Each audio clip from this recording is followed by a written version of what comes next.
Alright.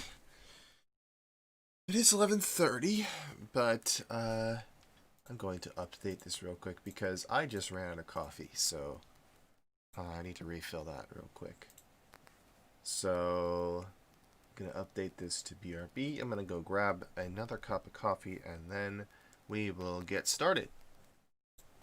Okay. Yep. I will be right back.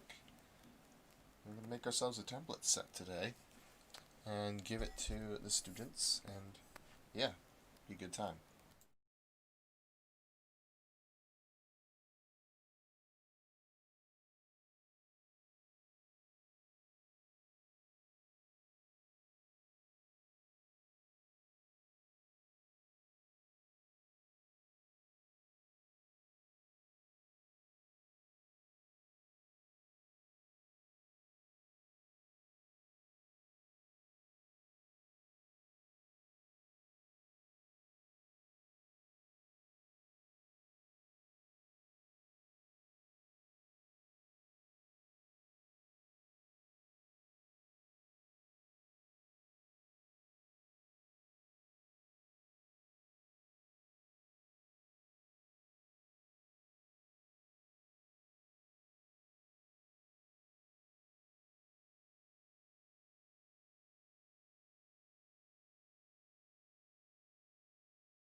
All right.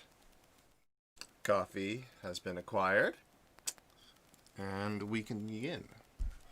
So, today we're going to make a template set in Soundtrap, but you might be asking, well, this isn't, or you might be saying, well, this isn't Soundtrap, but because I'd like to show you that the whole idea of a template is not new, and I got it from these other DAWs, but it's a really good thing to do. So I'm going to do one for you guys, so hopefully you have a little bit easier of a time getting started making your own new beats, because I would like to see, some other tracks populating the BVMP Soundtrap page, because it's available to as many, up to 50 people, as many of you who would like to participate. It is available to you. So don't be shy. If you are in chat, and if you are I guess I will keep mentioning this to whoever shows today, but if you are part of BVMP, then feel free to ask me for a code, and then you can participate, and you can have access to everything I make today. Great. We're starting in Ableton today because we're making what's known as a template set. When you start up in any DAW, when you start up in Ableton, Logic, Soundtrap, GarageBand, whatever it might be, you're greeted with basically an empty canvas, a blank window. I'll show you what you end up with in Soundtrap. So here, you start with a new project. You start with this window.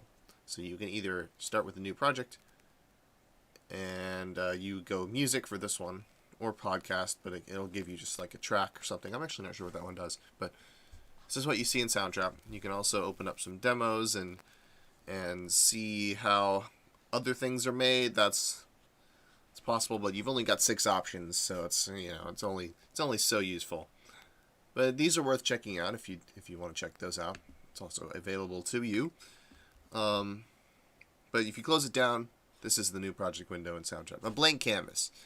Complete, nothing there. You've got record settings down at the bottom, and yada yada yada. We know the interface by now. But what I'm going to do is create a whole bunch of tracks, or maybe a few tracks, with some basic instruments on them that consist of, or would make up a simple song. Maybe like piano, bass, guitar, drums, and maybe a couple effects tracks and a couple extra instrument tracks.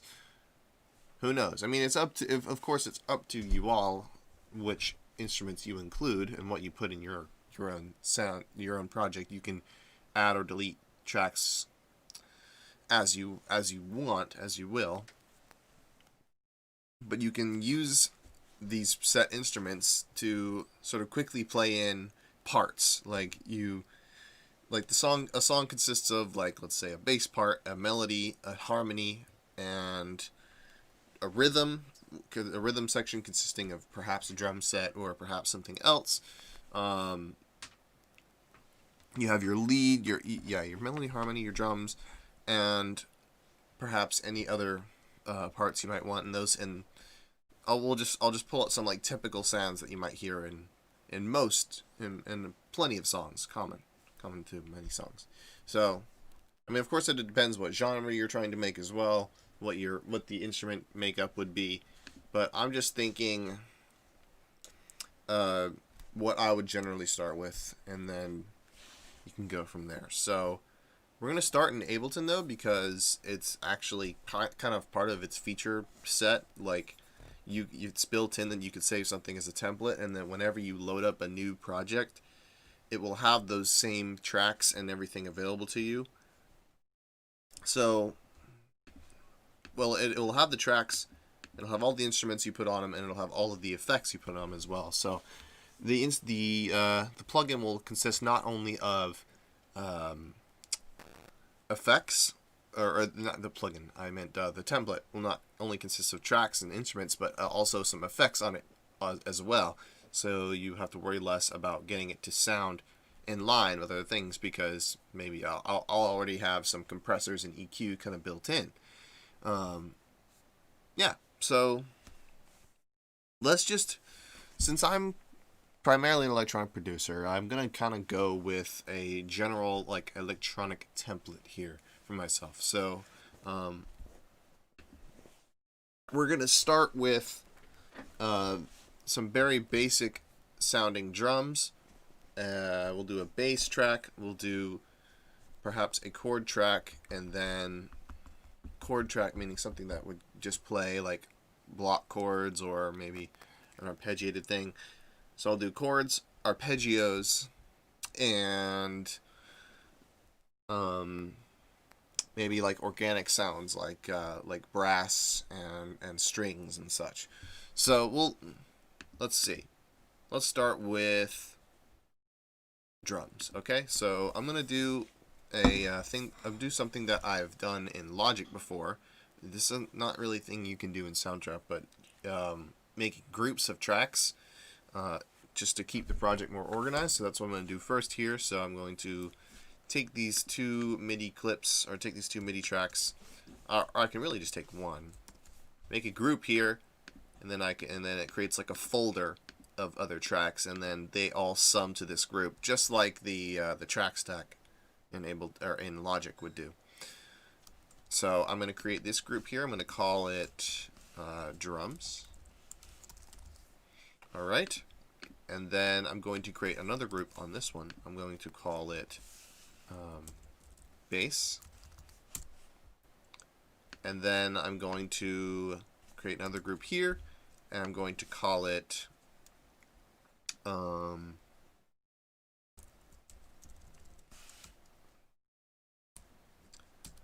let's see. We can call this melody, I guess. Melody group. And then we'll make another group here, call it harmony and chords. So right now I'm not even picking any instruments or any effects or anything. I'm just kind of laying out what might be in a song. What might be in a song that I typically make, or what might be in a song that anyone would typically hear. So harmony, chords could, and in these categories, I mean, these categories are purely subjective. Like, I'm going to have a whole category for organic sounds, right? Real instruments, because most of my sounds are synths, made up of synths, and fake and stuff that's sound design and all that. So I have a whole category that's dedicated to organic sounds. But this one I might make a different call. So we'll have harmony and chords, and this one will be perhaps, okay, let's create another track first of all. Make a group for it. We'll call it so this one will be melody. This one will be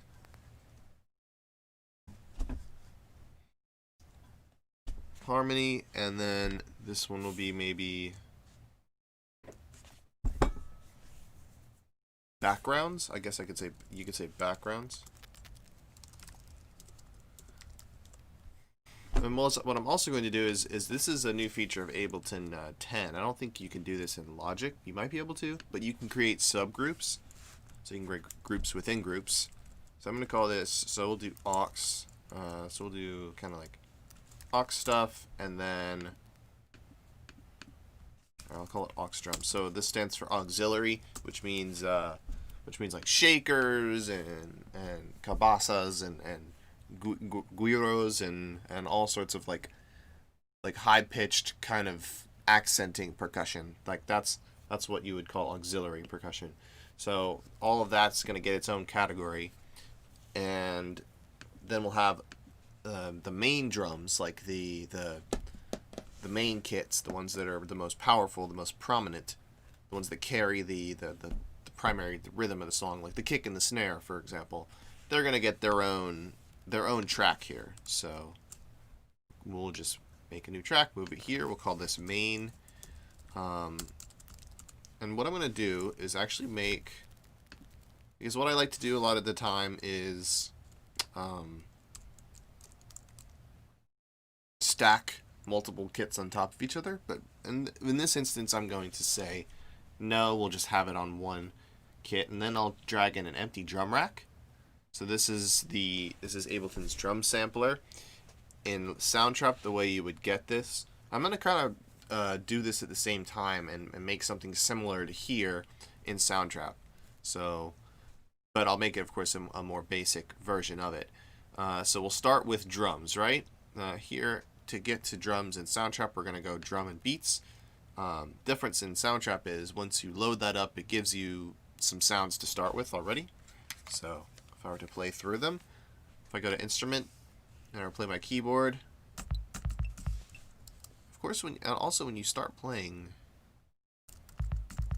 it started the metronome, the playback. That's interesting, but it gives you some sounds to start with, and as you might be aware already, play these keys on your keyboard.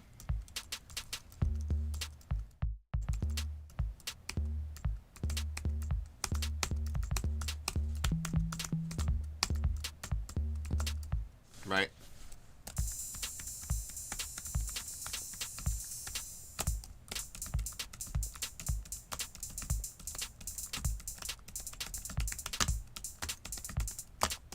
And you'll get more used to the layout of it. It's actually kind of intuitive. You got your hi-hat, the keys for all of your hi-hat sounds are on the right side of your keyboard, and then your kick and snare are kind of conveniently where your left hand is. So you can do this with my left hand, then alternate between O, U. Actually, this is I. Oh, I and U work as well. Interesting. So, and then crash over here. I wonder if you can rebind these keys. No, you cannot. Okay, so it has to be those.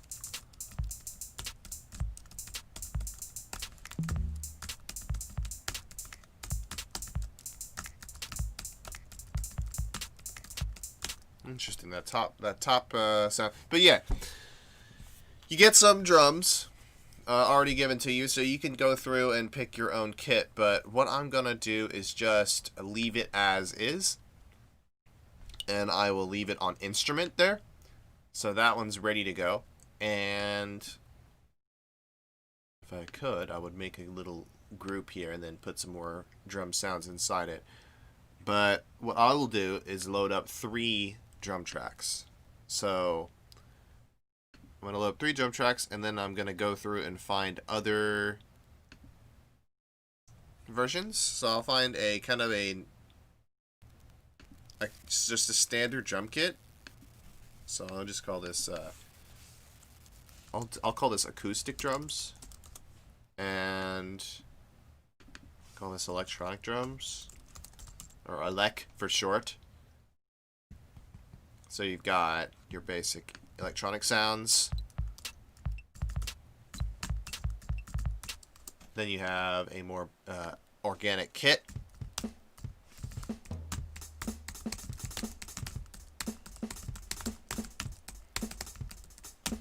Same layout, but there's more sounds in this one. But they're what you would expect on a normal kit.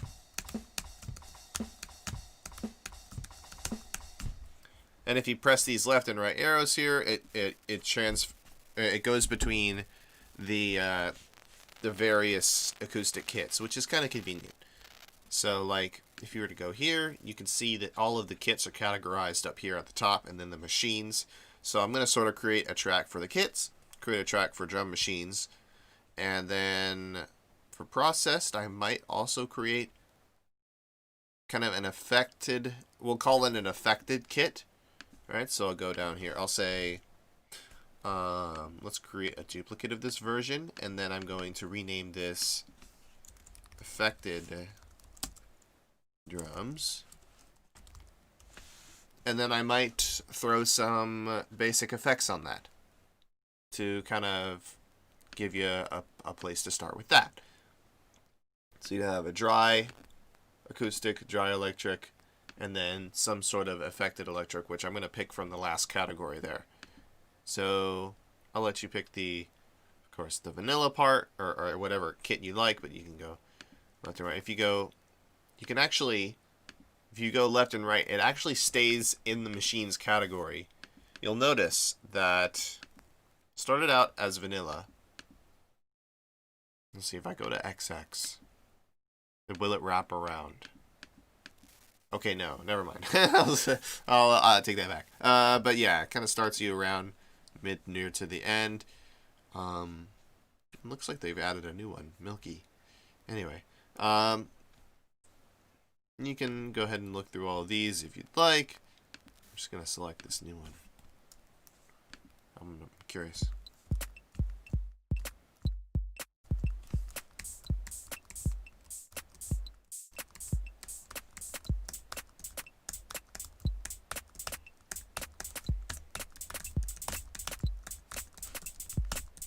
I like this kit. Yeah, I'll leave that in. That's a nice kit. And then we'll pick from the affected category down here at the end. We'll go muffled. Actually, let's go. Yeah, let's hear what muffled sounds like.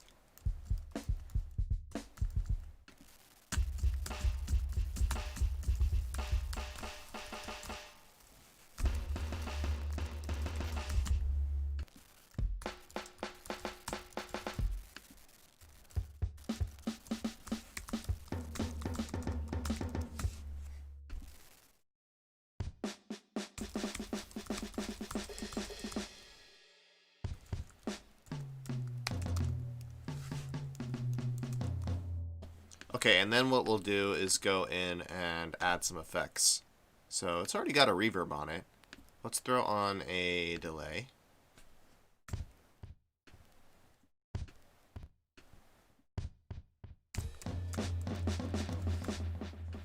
Let's pick a better kit for that. Let's try dist curve. So these all just sound like really, really hard pressed. Okay, maybe that doesn't deserve its own. We could still pick from machines. Let's pick from machines instead, because that would kind of go better with the delay, I think. Interesting. When you load up a new sound, you get different effects. Okay, good to keep that in mind.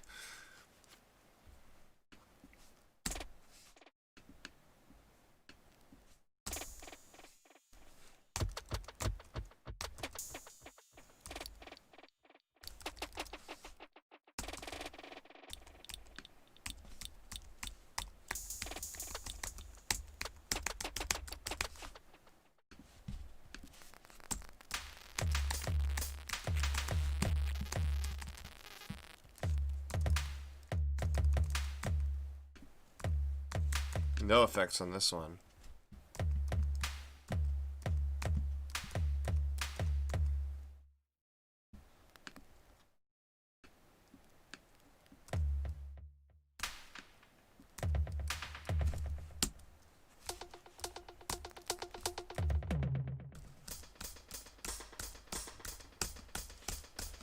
Alright, that's probably good. So you have a drums with delay on it, and then what I'm going to do is turn down the mix all the way so that there's actually no delay, but it's kind of on there, ready for you to turn up if you'd like. I'll do the same here with the phaser. This is an effect I really like to do because it's kind of obvious and it just sounds really cool.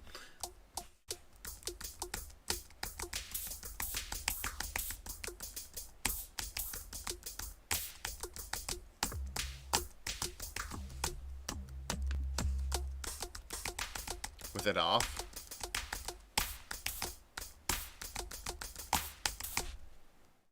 With it on.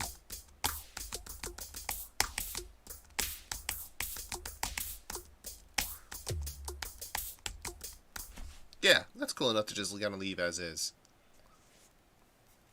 Alright, and this will be like kind of your sort of your drum group here from 1 to 3. And then coming over here, we could do sort of the same thing. So you have a main kit. We'll have in here, we'll have an aux kit. So I'll drag that in. Drum rack. We'll do a duplicate of that, and that's going to be our 2 aux kits. And then what I'm also going to do is, since I have, and since there are lots of like drum loops out there, like for example, if we look in, oh excuse me, if we look in, there's a hair right in the wrong spot. Look in our loop browser. I'm going to make this full screen. And when we look in drums, you'll see that there are lots of pre-made kind of beats that are audio. That means that they are, you know, obviously not MIDI and not editable in that way. And what I'm dragging onto here right now are MIDI tracks, because these all end up being samples that you drag in, and then you play them on your keyboard, or in my case, my drum pads, and they become MIDI notes. But it relies on this drum rack being sort of the instrument for that, to receive that MIDI and turn it into sound. I'm going to create a couple tracks that are just audio. That way I can, if I find a cool sounding drum loop that I'd like to use, I have a spot to put it. So we'll call this loop 1, and then I'll call this loop 2.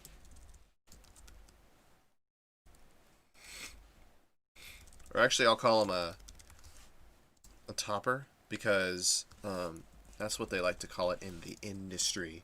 You know, when you have kind of a loop that just serves as a as like hi-hats or shakers or stuff to go on top of your bass beat, like with your kick and your snare, or whatever serves that purpose. Like it might not be a kick sound or a snare sound. Most likely will be a kick sound, but the snare could be a clap, or it could be a snap, or it could be some other weird sound that sounds like a snare but actually isn't.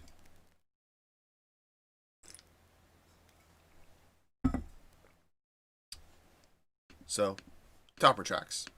And you saw that in our previous Soundtrap project as well, where I used 2 topper tracks and I kind of faded between them throughout the whole project. We're not going to go back to that now, but all the videos there. Okay. So we're going to call this, we're going to rename this. I'm going to call it aux. Auxiliary 1, auxiliary 2, and this pound sign at the beginning is telling us our track number, so I'm going to leave that in there.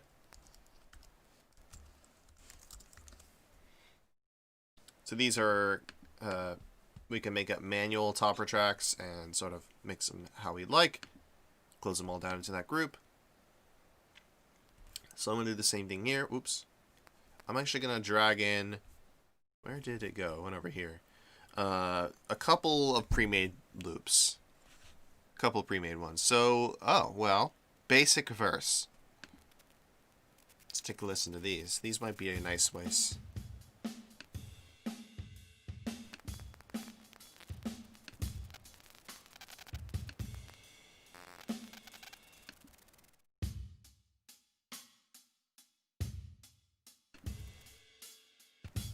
Well, these are excellent.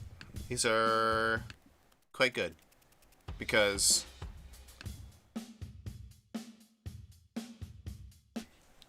well, it's very basic.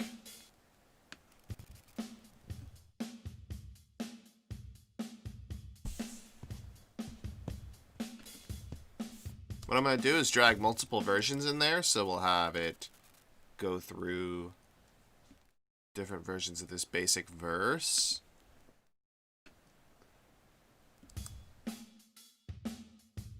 This is a swung version. So what I will do is we'll just keep it straight for now. Keep it straight.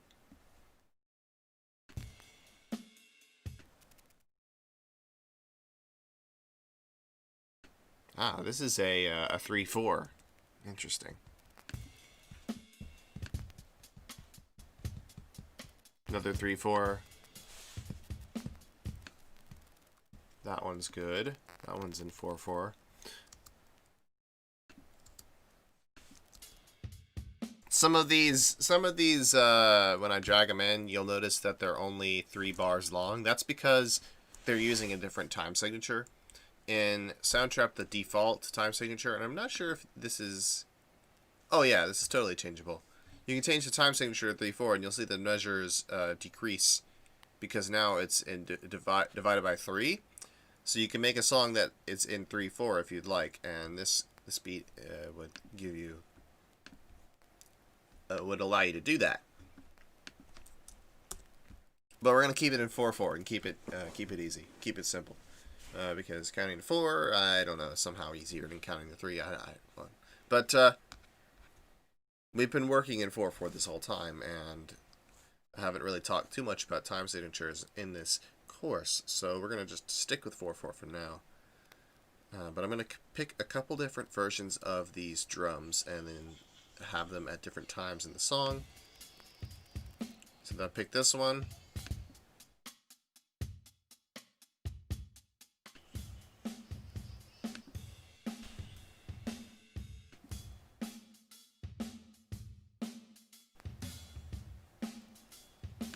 Tell you what, we'll do 3 and we'll do...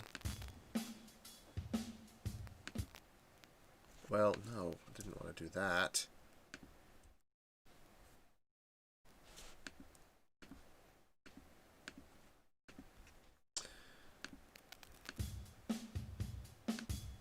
Where did number 2 go? Basic verse 2. Did I just drag it in there? No. Excuse me. Where did basic verse 2 go? There it is. I don't know why it disappeared beforehand. But now we've got swung with just hi-hat. And then swung with ride cymbal. So that should give you a couple options to start out here. I'm even going to make a space between them, so you've got like kind of two options of how to start it out. You've got a swung, or you've got a straight feeling kit here. It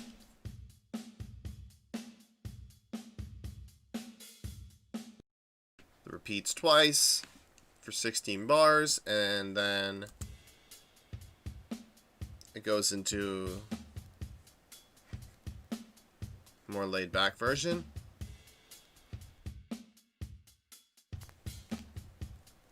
Let's take a look for...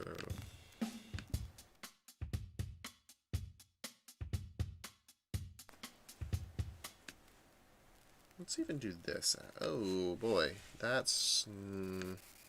what in the world? I don't know why that bug is... That is a seriously annoying one. I just wanted to copy in... Okay, fine. Fine. Let's start from nothing. I can't even select this. What the heck? Alright, we're just going to undo until that didn't happen. Yeah, what is this? How did that even appear? When did it appear? That's the real question. I'm like undoing until I don't have this repeating thing here that I can't even get rid of, which is fun. Alright, then I'll just delete this track. We'll try that again. Start with basic verse 4. Because this starts with kind of like a rim, like a stick click on the snare, so it's like kind of a lighter thing, a lighter beat. Nope.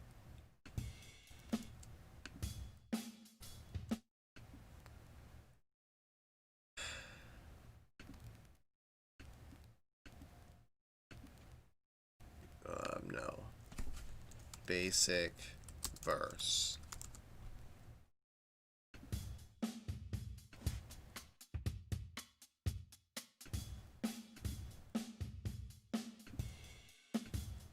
Then let's do basic verse 1. And let's do a swung version then. Oops. Man. So basic verse 3. And then basic verse 2. Okay. I fixed it, I think. Let's hope we don't have any hiding looping things that are weird. Okay, no. Good. So you have a swung version here. I'm gonna not do that. Move this forward. You've got a swinging start. And then we have a straight start, which transitions into this.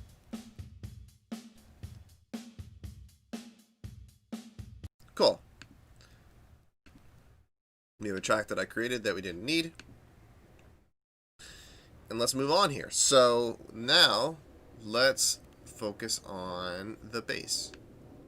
So in here, I usually end up creating a lot of bass sounds myself. Oh, hi, hello. We have a viewer. If you are a BVMP student and are not signed up for Soundtrap yet, let me know, and you can have access to this project I'm making, because the whole point of today is I'm making a template set, or a template project, to make it easier for you guys to get started in making your beats. So I'm going to make this available as like an assignment that you can go and start in. It's not, obviously it's not going to be an assignment yet, that I have like a due date and all that kind of boring school stuff for. It's just kind of going to be like a resource that you can access and start with. And you have all these tracks there ready for you to kind of work with right away instead of having to sort through all the loops and find things yourself. And how I'm doing it is I'm setting up a template for myself in Ableton and then sort of doing the same thing here in Soundtrap and then making this available. So where I am now is I'm making a several tracks for bass sounds. Depending on the genre, you might have just one track for your bass sound. That's your acoustic bass. But in electronic, obviously it's different. The bass is kind of the main feature. So you'll want one, or you'll want maybe like three. One of them would be what's known as your clean sub, which is your sub bass that kind of gives it the low end. And then you have on top of that your kind of your accent basses, the basses that give it timbre, like the growl stuff, the wobbling bass, all those sort of sound effect like basses, they get their own tracks. But kind of a little producer secret here is that the clean sub gives it its low end, gives it its power, but that it happens at the same time. It may happen like this, and that happens at the same time as the accent bass, so that you get a powerful sound without having to add in that sub bass in the sound design process, which often ends up being messy.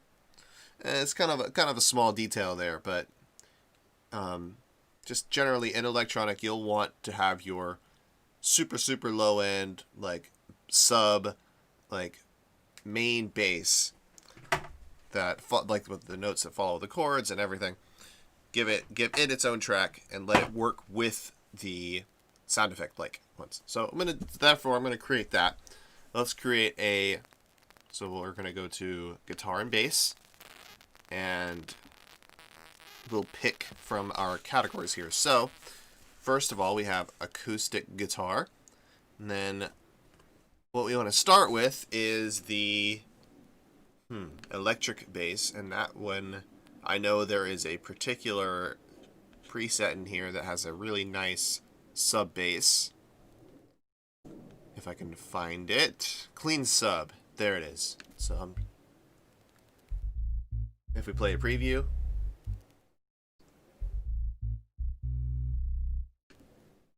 it's just a really clean sub, as it says on the tin. Get out your. Okay, so I need to make sure that.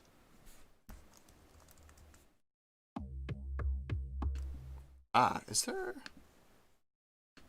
Oh yeah, I still have this track record enabled. So let me record enable this one, and then if I play.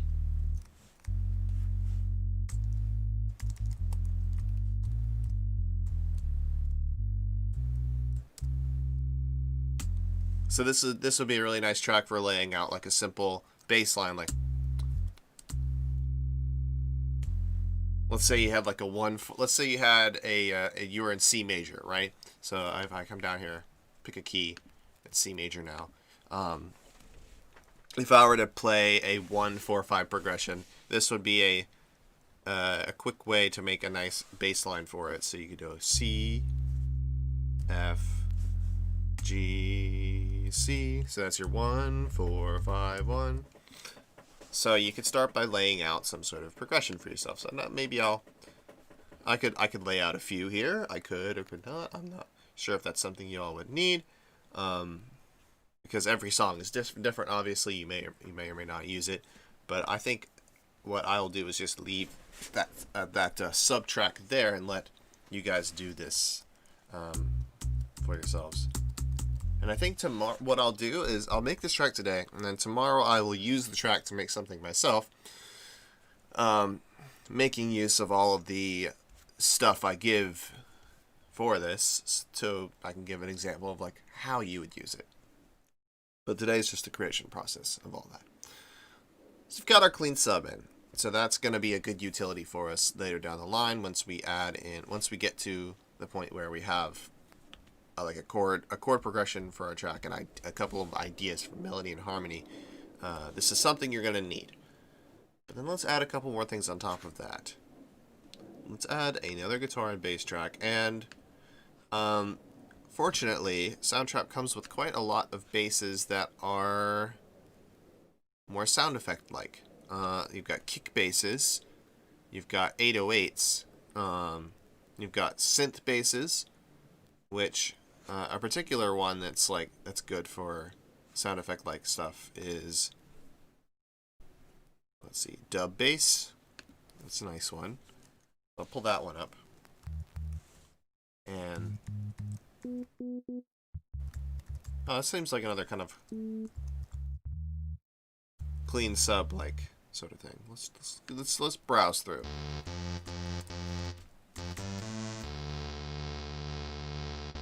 So this would be an example of a good sound effect bass. Like, it's got a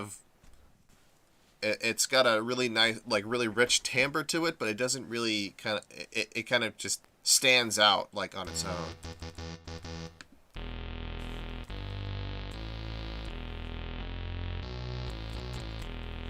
Like, I would want to hear just that alone in a track, right? But and you can hear this one's kind of already got some low end to it. But what I would end up doing is I would actually go in and cut that low end out. So like I would put in an EQ and I would take out the low end. Because if you listen closely, you can hear that bass is sort of fading in and out. Like if you listen to the really, really low end of it. Let me make sure that you guys can actually... Yeah, you can hear it. If you listen to the really low end, it's kind of... It's going up and down in volume slightly. It's just kind of wavering just a little bit.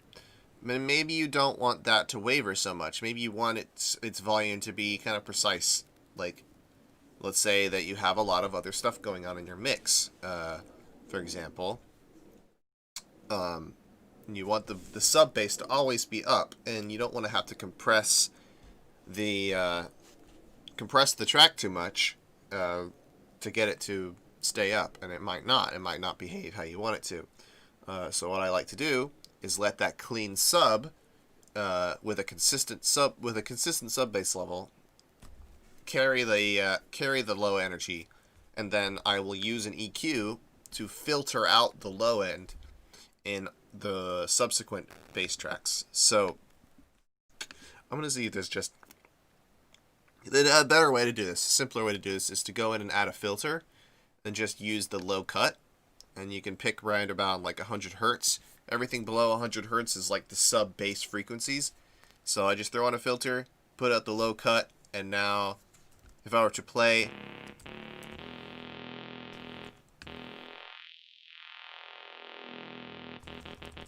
now we just get that upper timbre. We just get that upper sound. And then you can sort of layer it. I'm going to do a basic layering right now, so I'll sort of 1, 2, 3.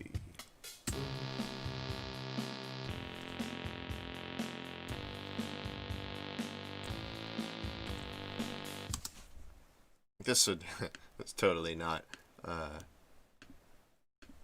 proud of this one, but like you know, basic progression here, and then the idea is you'd of course go in, or you go to edit, make it so the notes line up exactly, so quantize them, and then you just take that, drag it to the clean sub, and then you have these two layered on top of each other. This one's taking care of that low end, and this one gives it a little bit of extra noise to it.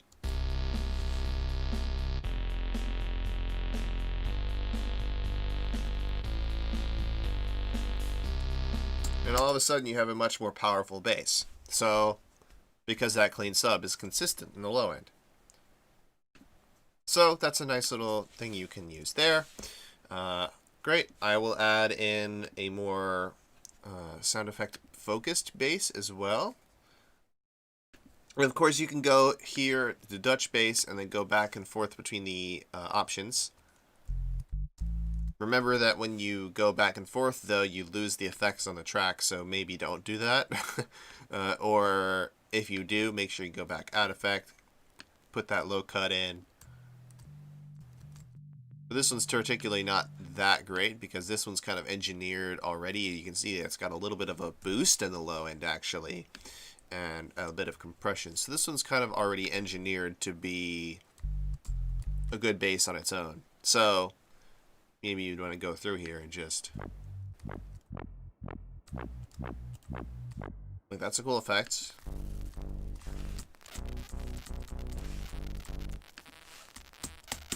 Gonna wait for the samples to load.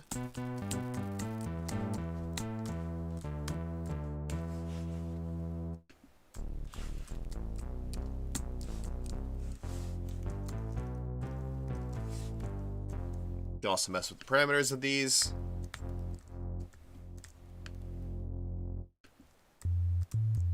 That's a nice sounding bass.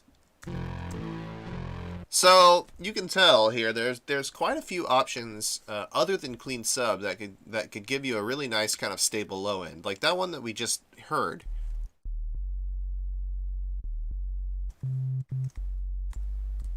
That one's got a really nice low end. It's got a little bit of a, kind of like a glitchy upper end to it, but it's nice. Like, you could use this in place of the clean sub, get away with it, and it might even give you a better result in that case. So, of course, you know, this is all subject to change, and that's the idea.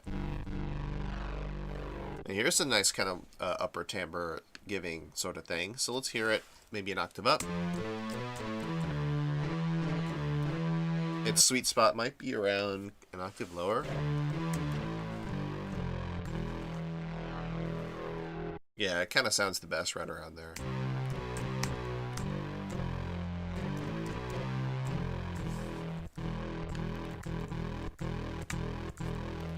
It's got some effects on it. Frequency might be something you want to bring up.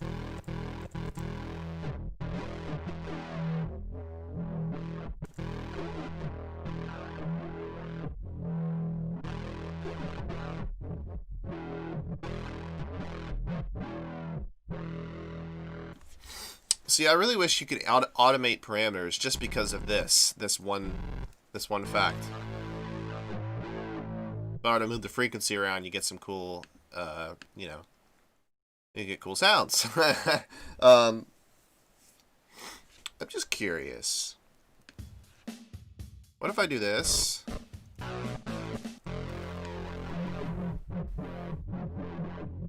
I'll move that around. See, now if I play it back, that doesn't move. That's something I would immediately change if I were hired to the Soundtrap team, you know? Allow us to do this, automate these parameters, you know? Or at least record that as audio somewhere else. But of course, that's where other DAWs come in, and that's where other DAWs excel, especially Ableton. Okay, so what would I do? What would I do in the case of Ableton? What would I do for my own tracks? Well, I would find a nice clean sub to start.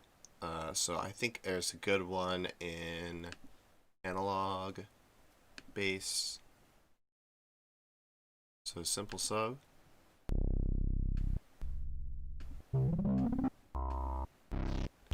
Usually I actually end up making my own,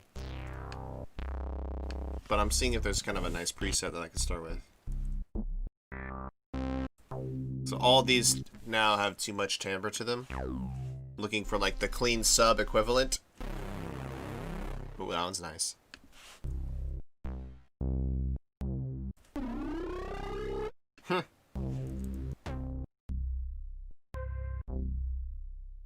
That's a nice sounding bass. I think I'll drag that in. I'll play it a little bit. Oops. I need to enable.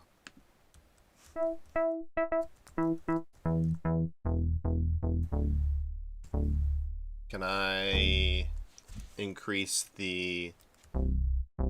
I can probably just go in to the instrument itself and increase that delay time. That's not gonna do. I want deep pure sub. Perfect. That's probably what I want.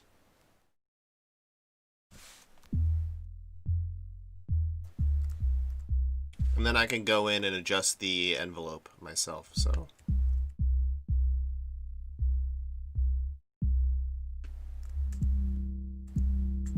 ooh, kind of comes back out.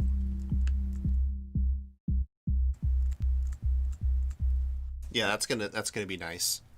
And then on top of that, what I like to do is add... Okay, here's what we'll do. We'll call this clean or deep pure. Oh, that's fine. I'll make another group inside, and we'll call this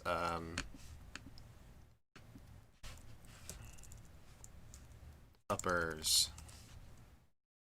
So upper basses, right? Upper frequencies. And this is giving us our low frequency. And we might change this out for something else. Obviously, it's you know, all subject to change. Let's drag in. In fact, what I'm going to do, and this is something I like to do when I'm designing bass, is I'm actually going to drag in a drum rack, because in these drum racks, what I can do is have several samples, and those samples don't necessarily have to be drums. They can be little slices of bass or anything, or it could be slices of melody or vocals. I could have a kit full of vocal chops.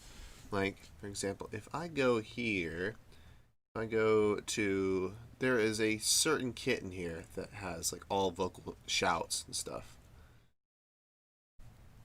Let me see if I can find it here. Beatbox.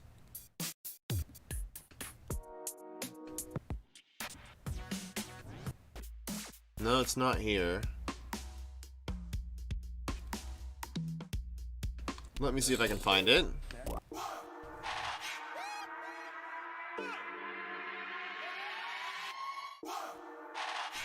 That, for example.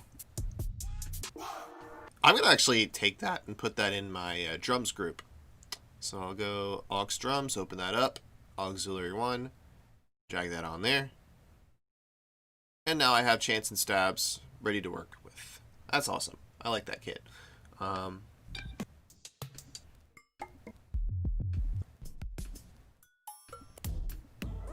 But yeah, here's one. Bass slides and noise.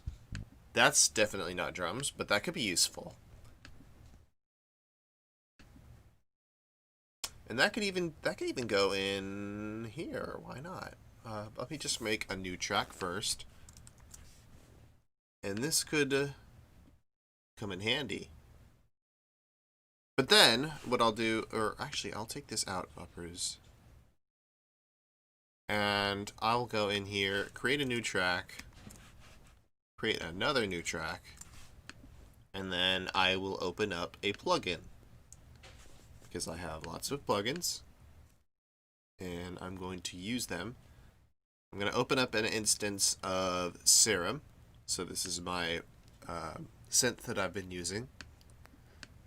Not going to use it though today. I'm just going to have it there ready to go. And then what I'm going to do is open up this, configure it so that my macros are available to me, and that a couple other things are available to me. LFO1 rate, LFO2 rate, and perhaps, yeah, that's about all. So now that's kind of just ready to go, and then I can go over here to my other track, and I'm going to load in another good synthesizer. I'm going to load in Massive X.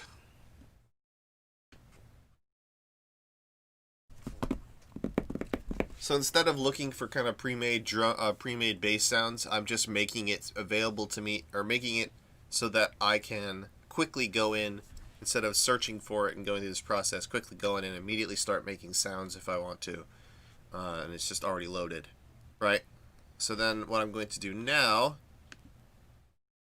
we can see that we start off with all of these already configured to the macros, which is nice. So no work needs to be done here. Massive X is ready to go. All the parameters are ready to go. And we can just duplicate these as we need to. Right? I could just D, get myself another Massive X, or get myself another Serum at any time. Same thing with Soundtrap. Let's say you come up with a drum track or something, or a bass track that you like. You can duplicate it and maybe affect it differently. This is a cool way to vary bass. Like, let's say you find a nice bass sound that you like gritty bass, for example. Let's choose a better one.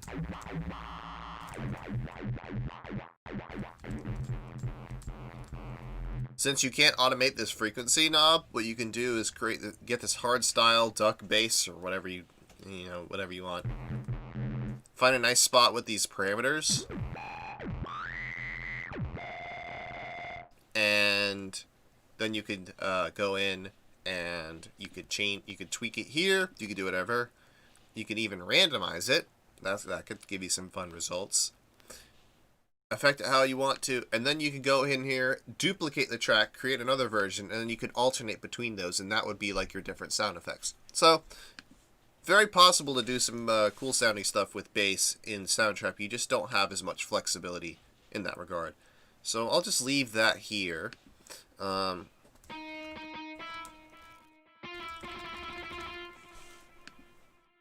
leave that here, and I'm going to create a duplicate of it. So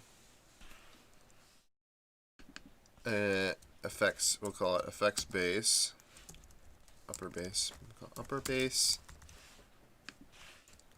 Oops, wrong key shortcut. Upper bass variation 1, and then so on and so forth, and you can make more variations of it. So this is just like one example of it. And when you duplicate the track, the cool thing is if you have like effects on there, like let's say you have an effect in here. I'm even going to do this. I'll show you. So when you change the preset, when you go in here and you change this button right here, it gives you a whole new set of effects on here. Like equalizer, brighter, so on and so forth, whatever you put. I'm going to put a filter here on the end because I want to cut out the low end.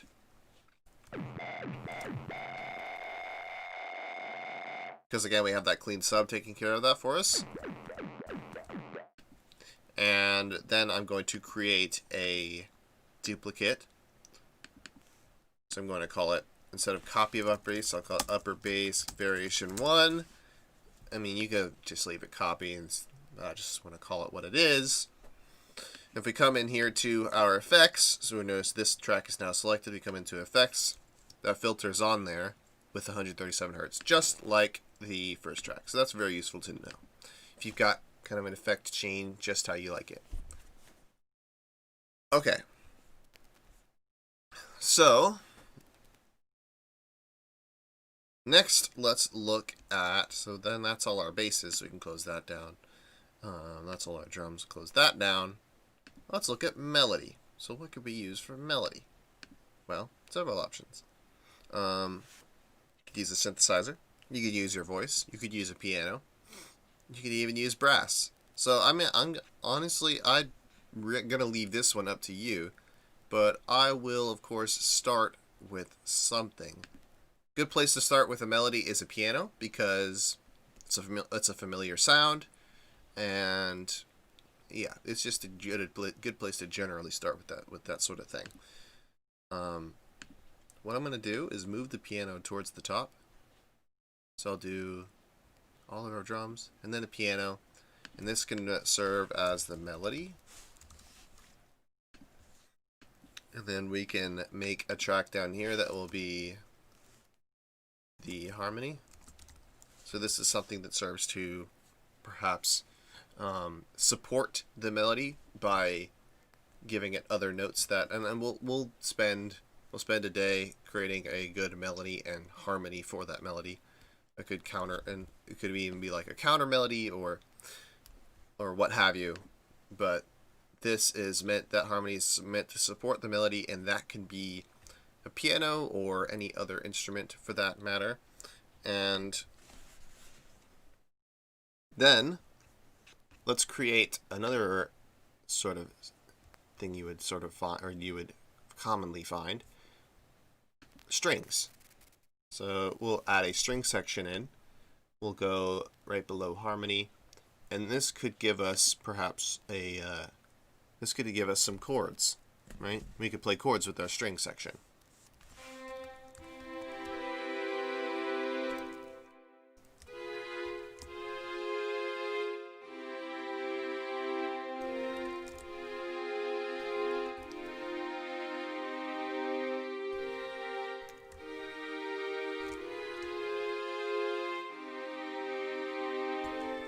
I mean, you can also play a melody with it. There's nothing stopping you there.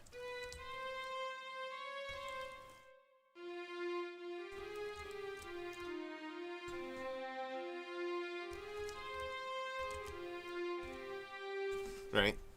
But I'm going to leave this here next to harmony as a way to quickly block in some chords if you'd like. So I'm going to put that in the harmony category. So I'll do melody. We'll have a synth for melody.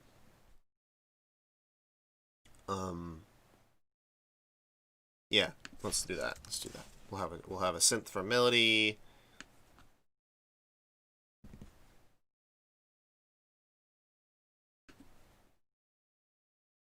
And perhaps we'll have a sampler for melody as well.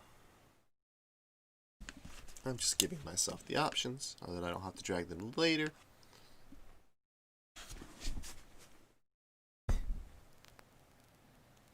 And then maybe instead of something so out there, or instead of something that gives us even more options, let's just give ourselves a piano, as we did in Soundtrap here.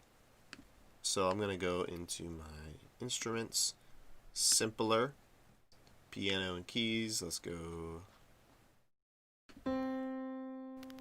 grand piano.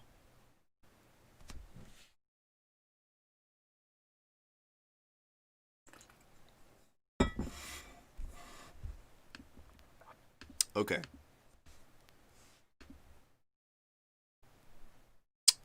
Delete that. Don't need that there. And I'm actually going to copy that track over to our harmony group, and we'll have another grand piano track inside there. Just as we did with Soundtrap here, we have a melody piano track, harmony piano track, and also in harmony I'm going to put the strings, because that's typically what I use strings for. Alright, let's go in to our instruments. It's also a sampler because it's using string samples to do it. I've got quite a few options here. I'm just going to pick strings ensemble. I'm going to pick strings ensemble because that gives me the most options. So let's see. I'm going to create a new MIDI track to put it on. Put that there. Awesome. Okay, so now this gives me the ability to change the articulation. So if I were to play it, I of course need to turn off that or do this. Something is still playing. It's probably, yeah, in here. Something in here is still record ready. That. Turn that off.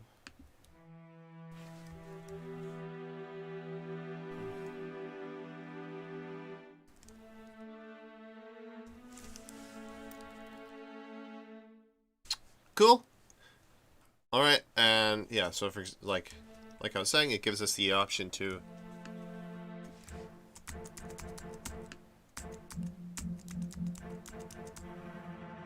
choose what sort of articulation we want, and so on and so forth. Fortunately, Soundtrap's not that flexible, but their strings sound good. Their strings do sound good.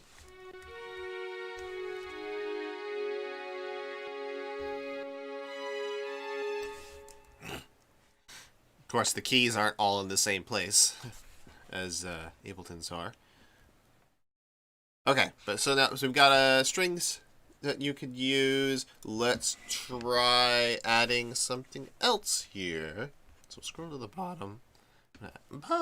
Ooh, voice crack. Let's add some brass. How about that? Clarinet. No one likes clarinet. Let's say. Oh, offensive people there. Let's see. Brass and woodwinds. What would you typically hear in a track? Maybe. It really depends. It's up to the preference, up to your preference. But I will start with.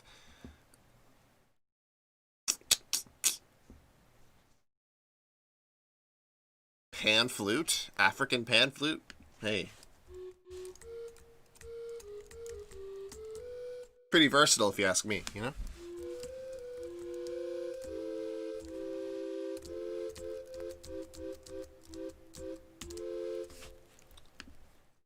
How about a normal flute?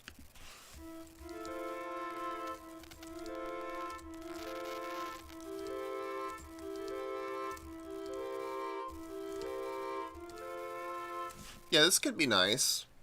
This could help. This could really sound good in addition to strings. What I'm also going to do is make sure that the levels are sort of kinda are where they need to be.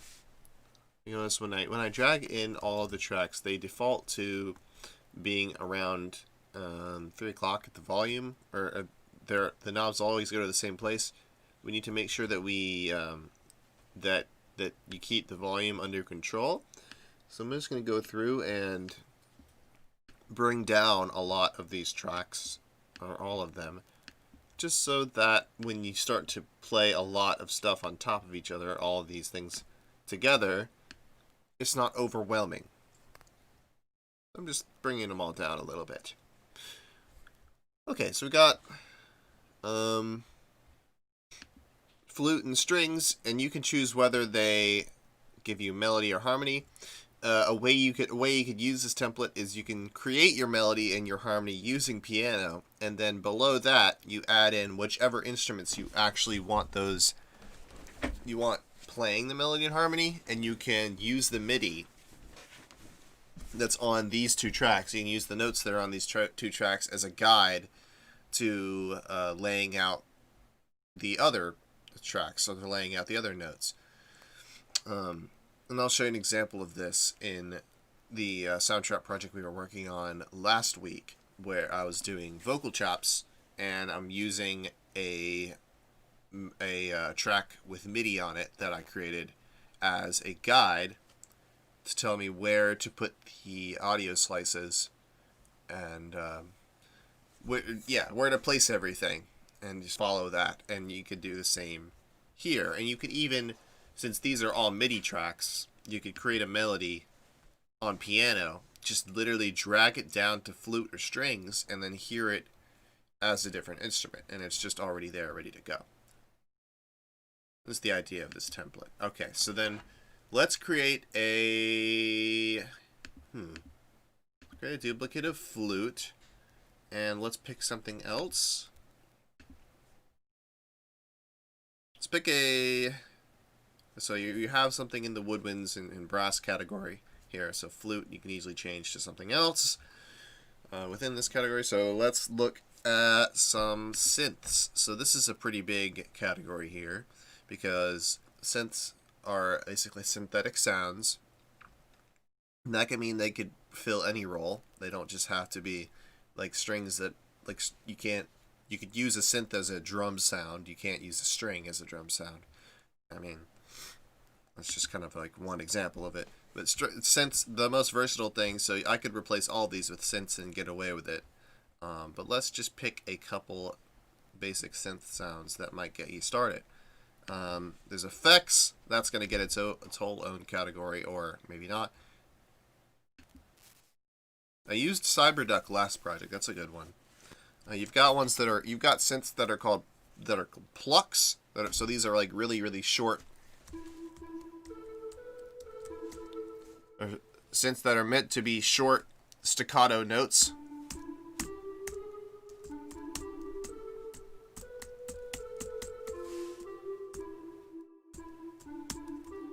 And these are meant to make up melodies. So what I'm going to do is drag that here. You can always play chords with it too. I mean, there's nothing stopping you from playing chords with this sound. Okay, not that low.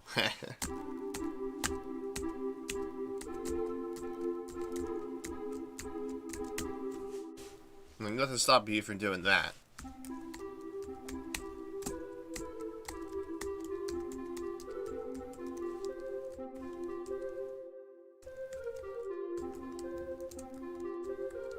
I mean, this is meant to play melodies, in my opinion.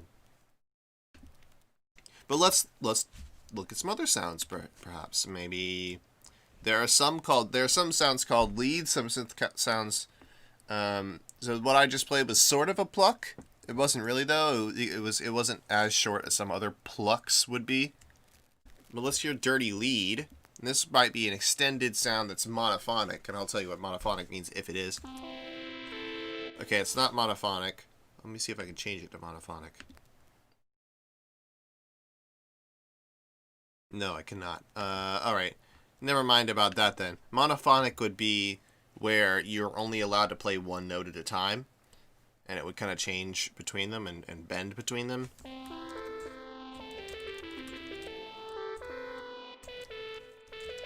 Yeah, but this is a more extended sound that's meant to play... that's meant to emulate an instrument with a sustained timbre, like a trumpet or a flute or what have you, or a string.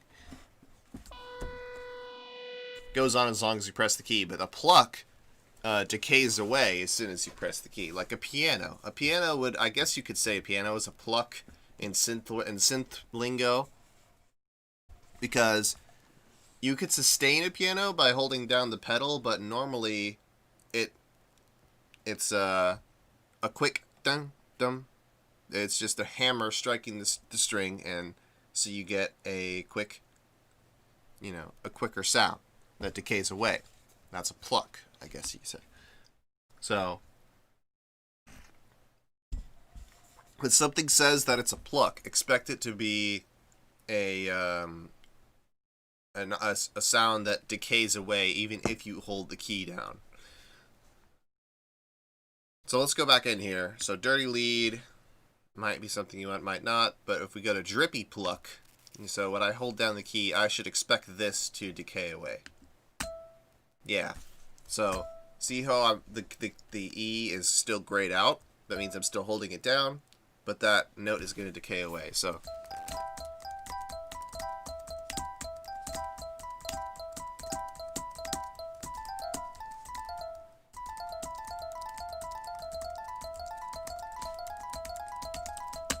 So, another thing that plucks are commonly used for is they might not be made to play melodies on their own. They might just be like kind of like just like some kind of sound effect that happens on top of some other beat, like you can imagine a trap beat below this, right? Okay, this is a terrible example, but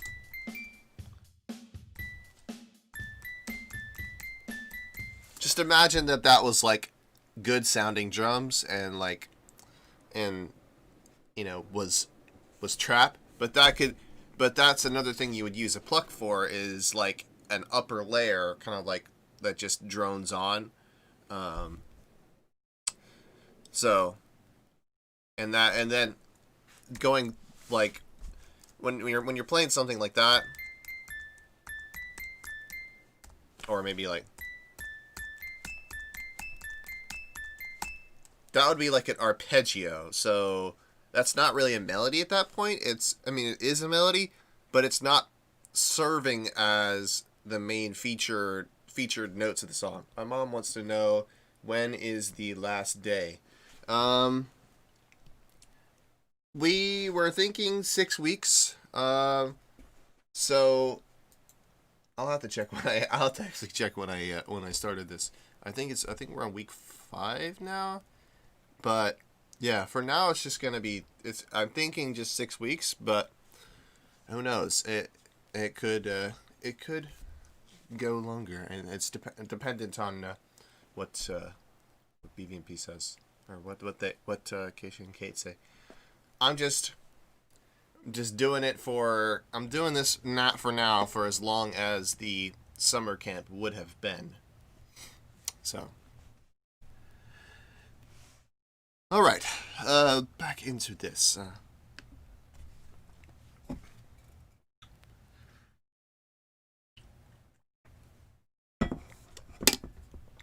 Thank you for sticking around, by the way,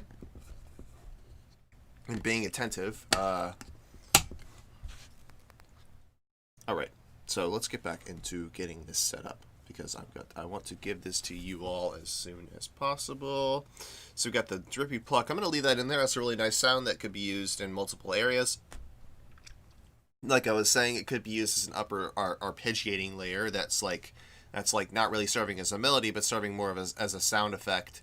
You could play chords with it.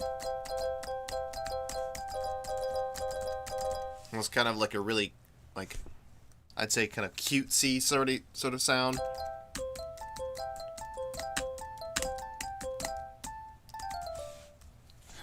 Sort of sounds like a glockenspiel or xylophone or something like that. Could be a useful sound for you.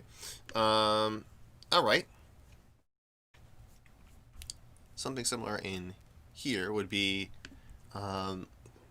something that I'd create in Massive or what have you. All of those sounds can be found if I just browse through categories in my synth here. But for you guys, for y'all, it would be found by just scrolling through the instrument tab here, through these categories. All right. One thing I'm going to do to this pluck here is I'm going to make it so that, well, you've already got a reverb unit here. What I'm going to do is make it so that you can turn on delay. So we'll throw on stereo delay, so that when you play, it'll decay away.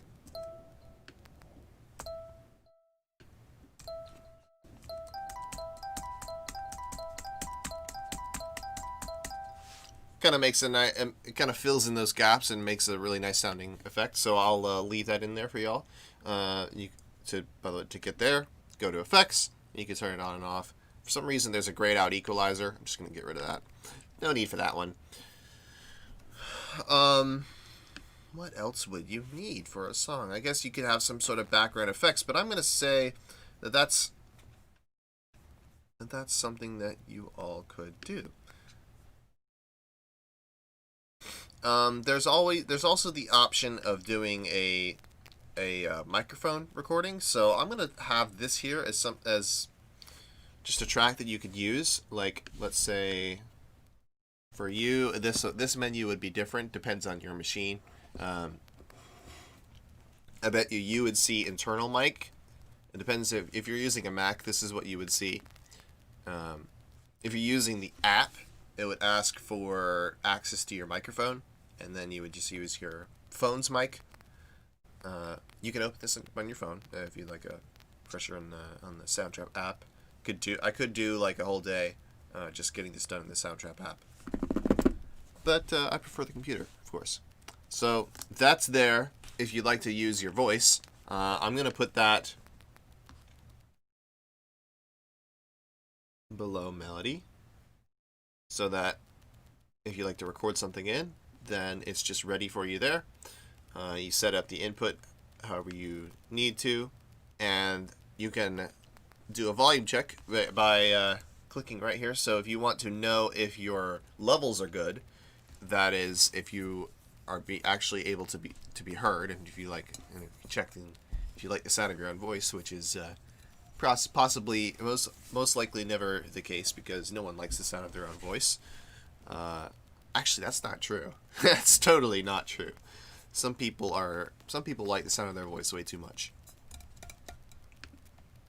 So I'm going ahead and gonna check my volume, and now you can see that Soundtrap does something for you that you ought to be aware of, and this goes back to like the volume levels for everything. And you want to make sure that the level of your track doesn't go into what's known as going into the red. You don't want it to be too loud.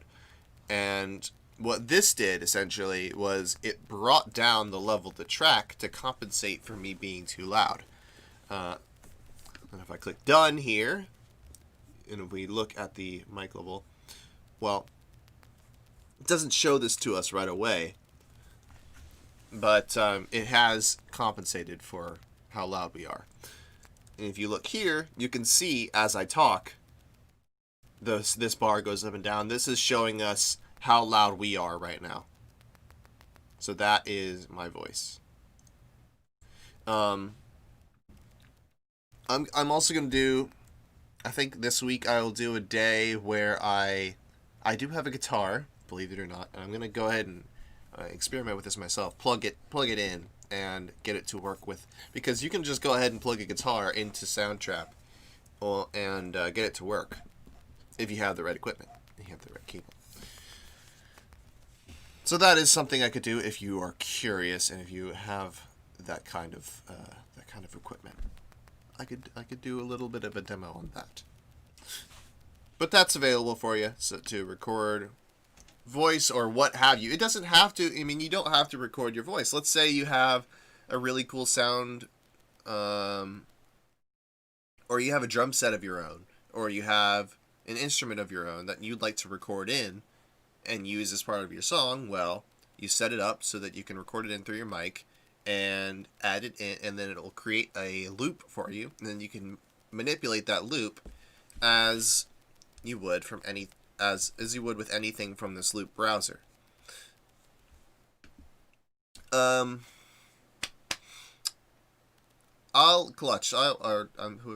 guessing that's Nate, or Samuel. I'm not sure, but I'll let you know about the last day tomorrow at the beginning of the stream. How does that sound? Or when I see you show up tomorrow, when you show up tomorrow, go ahead and send me a message in chat, and I will give you the last day. At least the current last day. I need to discuss with Kate and get you when that's actually going to be. So yeah. Anyway. Cool. So we've got a mic track ready to go. Backgrounds. What else would you perhaps find in a project? Oh yeah, transitions. I spent a whole lot of time setting up proper transitions in the first song we did here. So I'm gonna create a couple tracks and lay out a couple things, just a few useful things to have. That could be nice for any effect. So SFX, anything saying SFX on it, are just like little useful sounds that you could use. So let's listen to a couple here. We're looking for sounds to lead us into new sections, like a reversed cymbal, or like the panning sticks like we had before. You've seen a whole lot of it. Or white noise sweeps like that. So you'd imagine this going into some kind of beat after that, right? Now, I'm not sure what you'd use that for. Oh, that's interesting.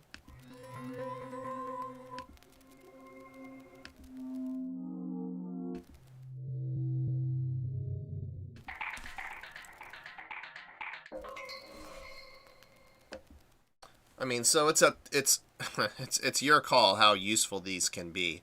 I mean, but it's pretty entertaining just kind of go through and play all of these.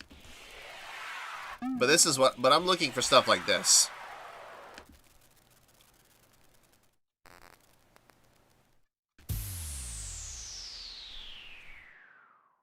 That's a nice effect. Let's add that in. Alright. So just press play.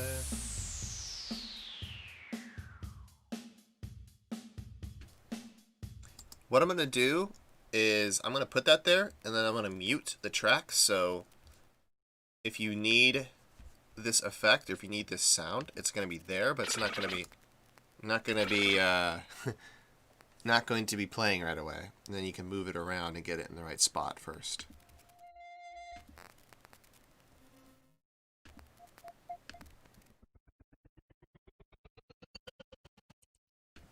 That's a good sound to lead you in somewhere. Yep, and it's just the right length too.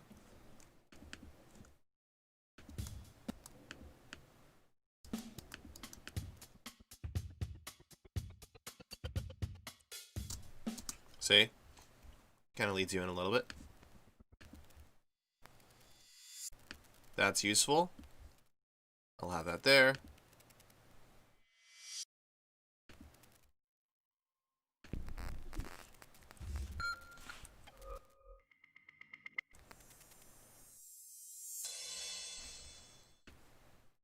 That one gives you both the sweep up and the sweep out.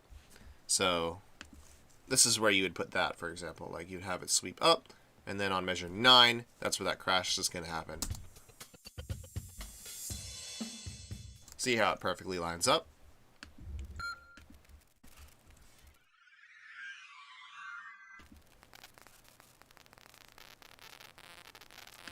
And then you have one.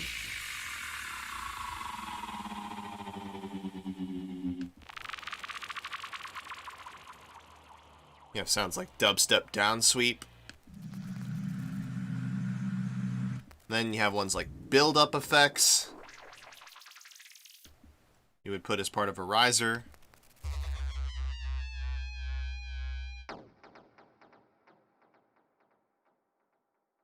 That's a nice one. And you can just stack these on, stack these on top of each other, and then all of a sudden, you add these all together, and you get a cool sounding transition. Excuse me.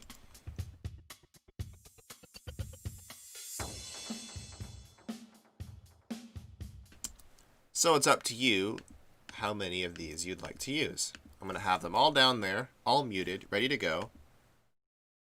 And that could serve as a nice little transition for you. You could just copy this whole thing around and use that. Or swap out parts of it. Like this is a downshifter, so I think you could find some other downshifters in here as well. Or go through other ones that might serve the same purpose, like as an impact or as like a rise up. I mean, there's many effects in here that serve that same purpose, as you can see. Rhythmic escalator, hangers, people sub. Okay, I'm curious about these now. Rhythmic footsteps.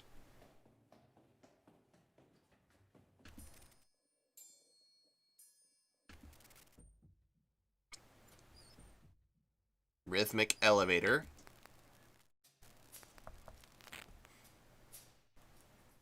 So a creative use of this, I could see myself using these. See, there's another rise up. Yeah, this whole sound effects category gives you stuff that you could use for that you could use for the transition.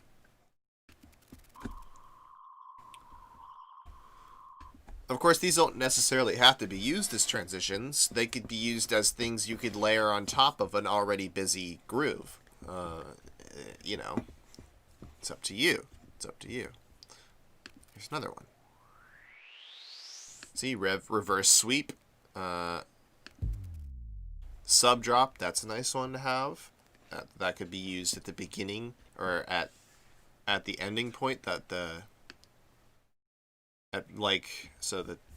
beginning of the next section you'd have a sub drop, or maybe at the end of a drop you would have a sub drop. I'm not gonna have it here, but you get the idea, I hope. Okay, so here is our template track. I'm gonna bring this up here, and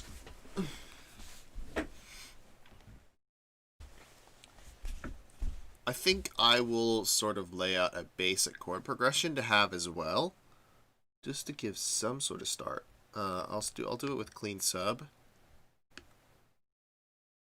We'll start in the key of C, and I'll give you a basic 1-6-2-5 progression.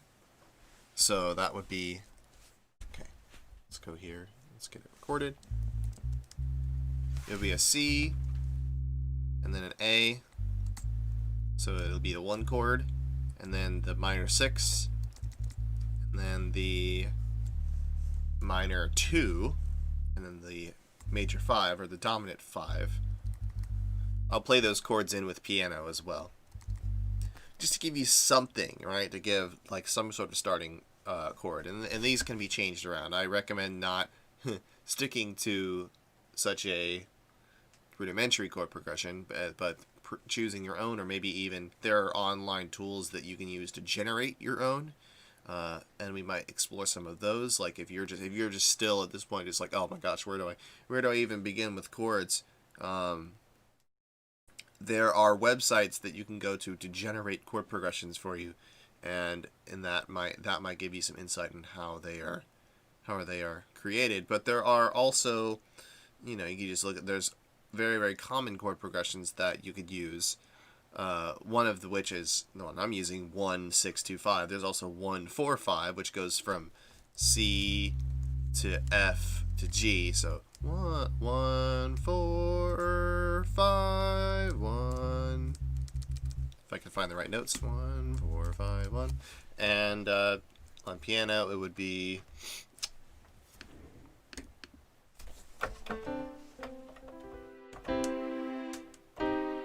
like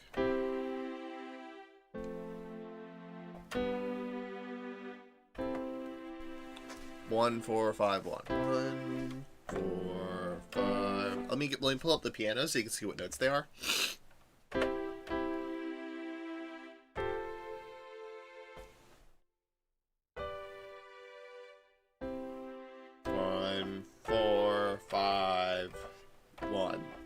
But what I'm doing is 1-6-2-5, so that one goes like this. There's an A down there you can't see.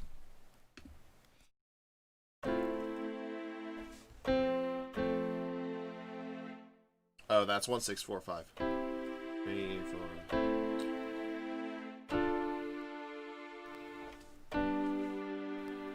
So I'm gonna do that one. Alright, so make sure that the play is at the beginning. Press record. 3, 4. I'm going to turn the metronome on. Okay, I messed up. Undo. And try again. 1-6-2-5. 1-6-2-5.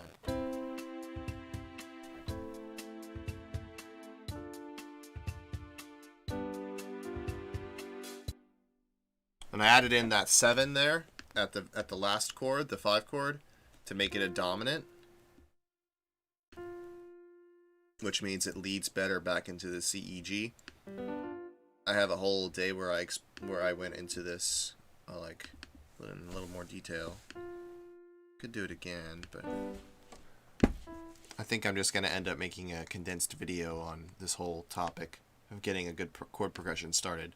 Because it's been kind of piecemeal here and there in these streams, but I'd like to make I think after the summer camp is over, there will be a more condensed videos on these topics. That it's more than just me explaining this, first of all, and second of all, it'll be a more condensed kind of like YouTube video sort of deal, where it'll be like 10 to 20 minutes, or maybe even 5 to 10 minutes of just quick kind of crash course-esque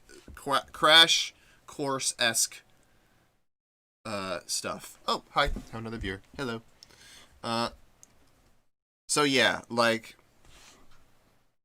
we'll spend one of those videos topics will be chords. Another one will be rhythm.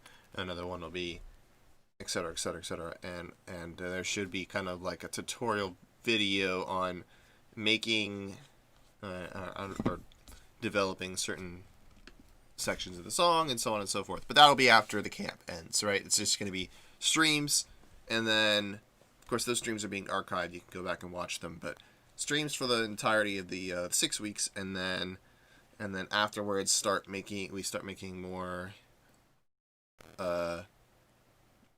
making videos that involve more than me. And that might change sooner than later. We might get some guests in. I have been talking to Dustin specifically, and he said he could participate somehow, and I'd like to have him as a collaborator on this template set. So I think I'd like to hand this over to him, and we can try to develop something with it, and also talk at the same time about various music related things, production related things. So I think this will be quite useful. So I got this basic chord progression in. I'm going to fix it up.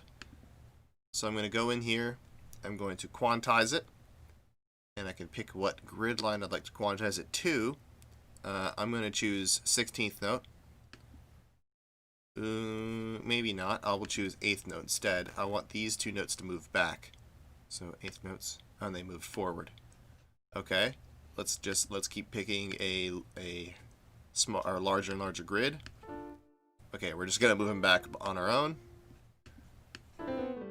Cool.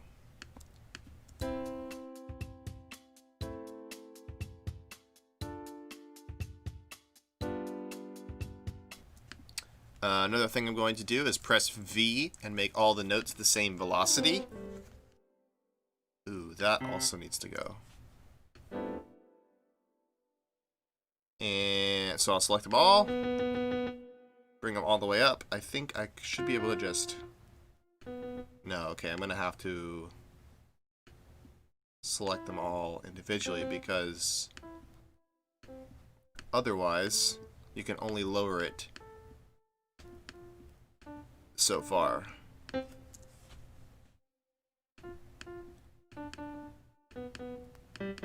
I keep creating extra notes I don't want to create. Whoops.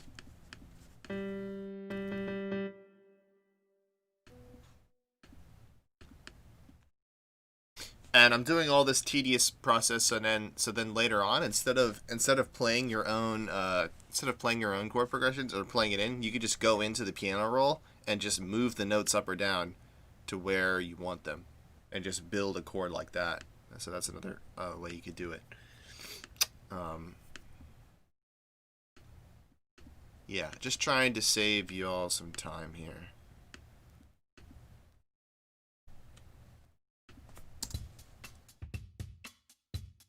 And we also have to, of course, make sure that the notes can be heard.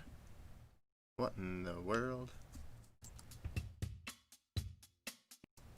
Interesting. I think...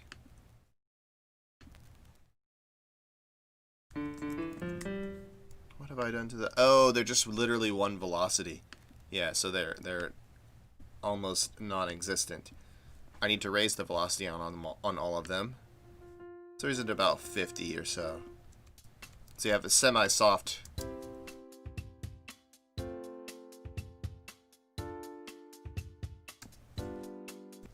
So this actually is the wrong note. It needs to be an E. Because this is meant to be a 6 chord. It was actually a 4 chord because it was ACF, which is an inversion of FAC. It's just supposed to be ACE. Like this.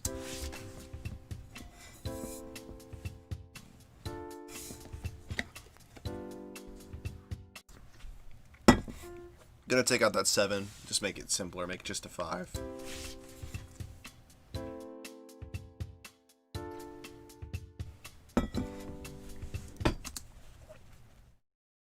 And then we will add a simple bass line to supplement it. And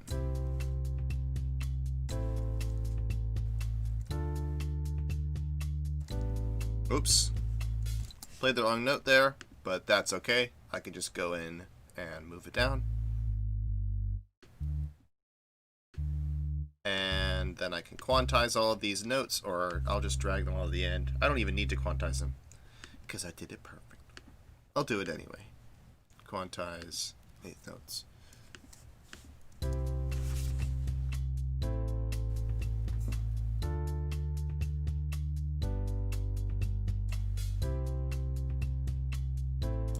And there you go. And that just gives you kind of 4 chords that you can shift around. Like, let's say I wanted to change it to something else. I wanted to do maybe a 1-4-5-4. I can go in here. Let's actually rename this. Edit name 1625. And I will make another version of it. I'm going to call this 1454 or 145. Yeah, 1454. So we need a 4 here. I'll make this a 4 by doing that. That's a 4 chord now. And then we need a 5 chord.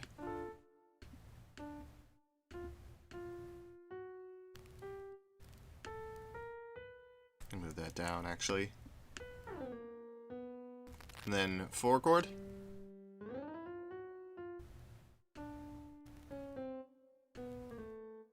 Cool.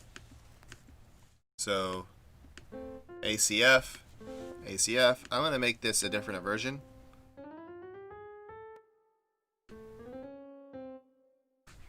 So it's still a 4 chord, but it's generally going back up. Right? Harmonic motion and all that.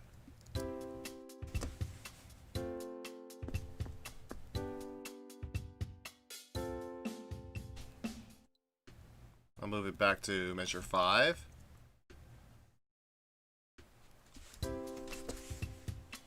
So that it lines up with the transition. And move over both.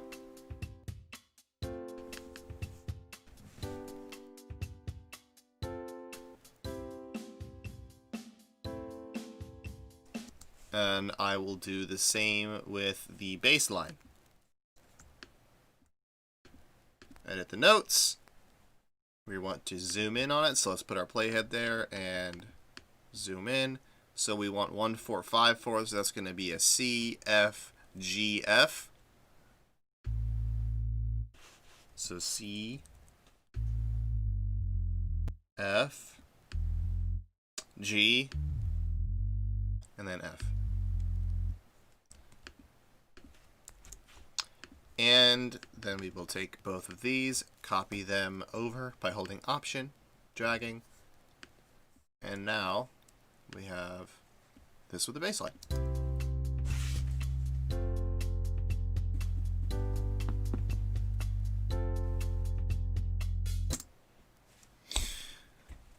All right. All right, all right, all right. What else might be needed? Let's put this on harmony, actually, because that's where it makes more sense. Because the harmony is like your chords, right? Well, actually, that's not necessarily true. Okay, but that's a let's say that's a pretty good start. Let me think. What else might be a good resource? What else might be a good resource? Oh yes, perhaps another typical sound of a synth. So we have our drippy pluck sound. Let's choose a more pad-like sound. So you have a pluck sound that's short staccato, that's meant to emulate like drums and pianos and such. But then you have synth sounds that are meant to be more like a string section with a slower attack and a longer release, and those you would call pads. So I'm going to find a pad now, and I'm going to throw in a pad into the project, and then that will give you a starting pad But yeah, it's got its whole category. There's 37 different pads to choose from in Soundtrap. And they all have their own characteristics to them. But let's just take a look at a few. So you can hear, even from the previews, that pads are meant to primarily play chords. And this 80s pad here,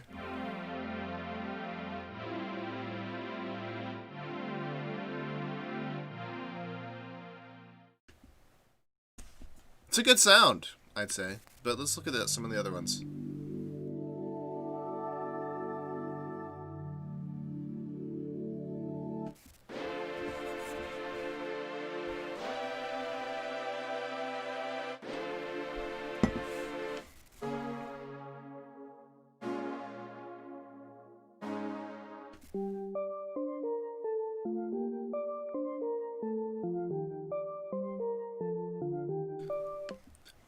Okay, well maybe they're all not typically like strings. This one sounds kind of like steel pan.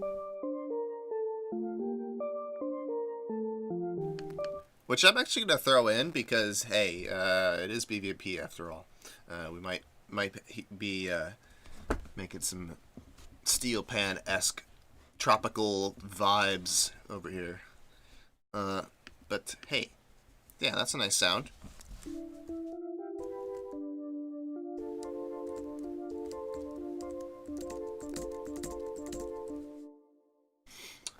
Okay, let's choose another pad because I feel like there is more to the pad category that we just have not yet quite yet explored. Let's do this. Let's go in and click here on our instrument. Choose from the presets. Let's hear some other ones. Oops, I loaded something. Feb. What did I load? Give it time because it's loading the instrument onto the...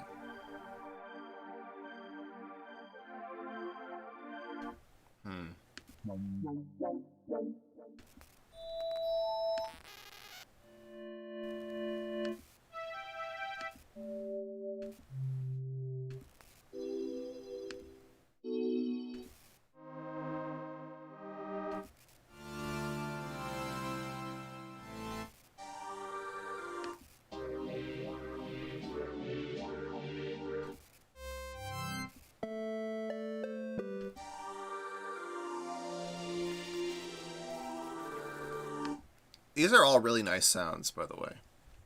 So, sorry, I'm pausing.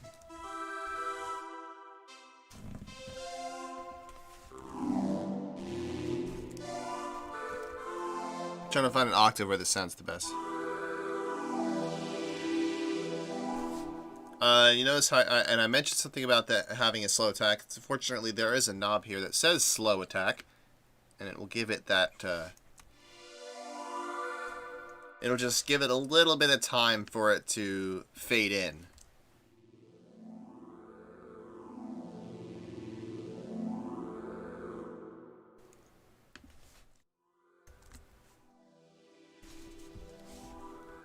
If I bring this back.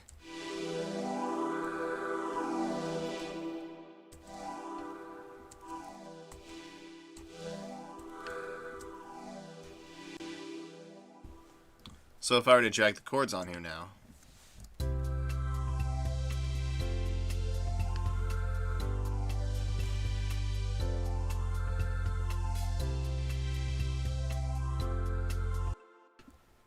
And maybe mute this.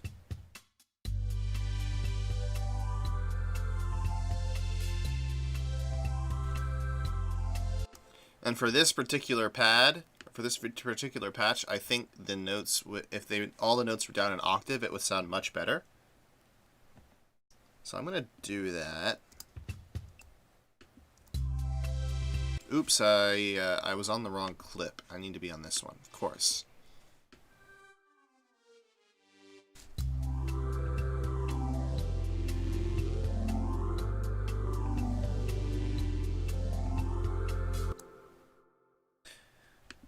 But yeah, leave this one up to y'all. So maybe.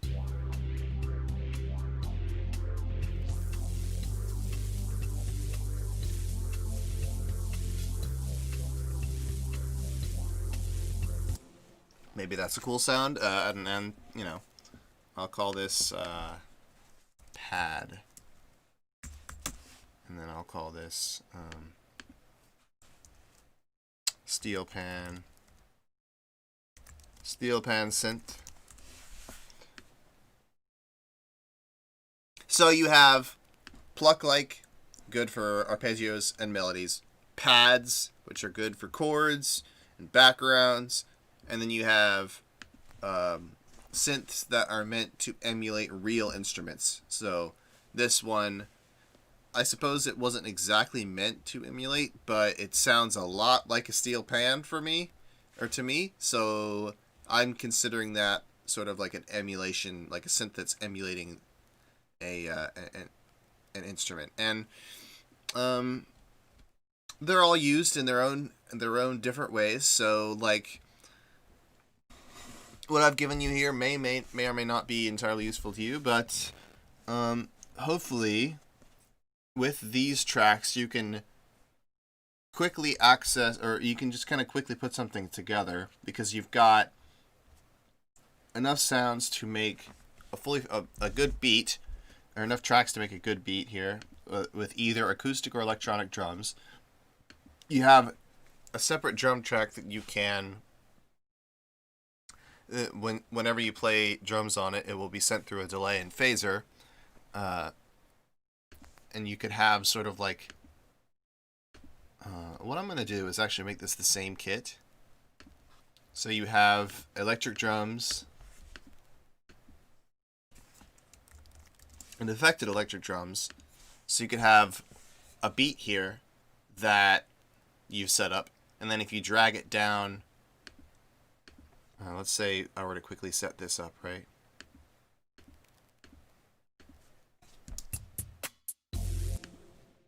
And I were to move that clip to affected, we would have the exact same thing, but sent through some effects.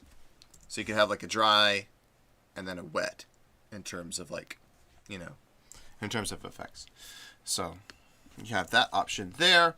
And melody, this is just a piano track, so you can kind of play something in, play a melody in. If you're not sure what instrument, but you have an idea of a melody in your head, you could play it out on a piano track as a template, and then move it to other sounds, like for like a pluck, for example, or a flute. Where's the flute? Okay, like you could move it to on a more organic sound like the flute, or a steel pan synth. You could do that too. So let's put that beneath here. Steel pan synth might be a good melody maker. And then you have a pad down here. Let's put that after the harmony track. So harmony will go on top, and the pad could be something that takes the notes of the harmony or the chords, and specializes in that. Sounds the best when you play it like that. Strings kind of does the same thing as a pad, unless you're using like a violin to play a melody. Then you might want to move that up here to the kind of the melody group. And then down here at the bottom, I have basses. We have basses. We have clean sub, which is kind of just your low end, your general bass line. Gonna want to have this.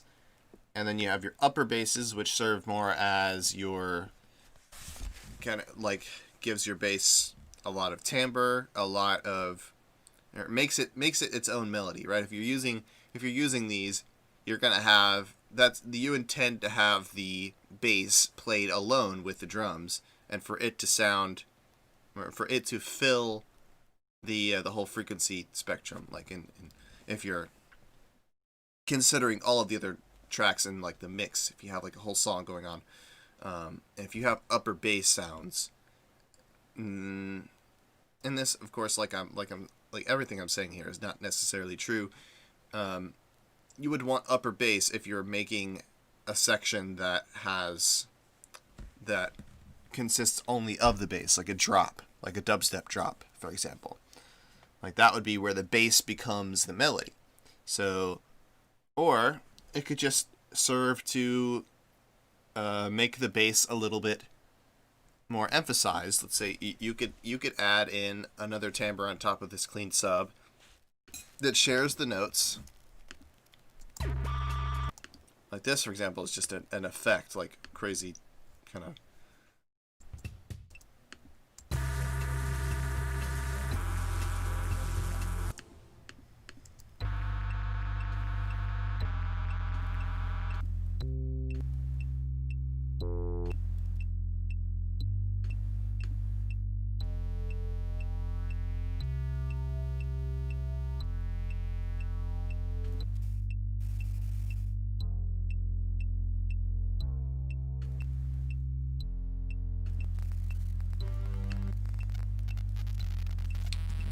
These are a lot easier to come up with in with synthesizers.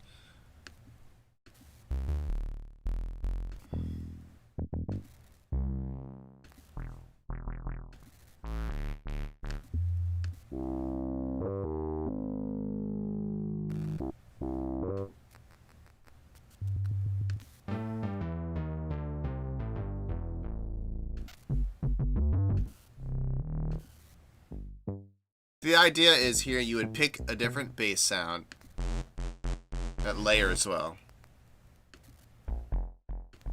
Acid bass. I think acid bass.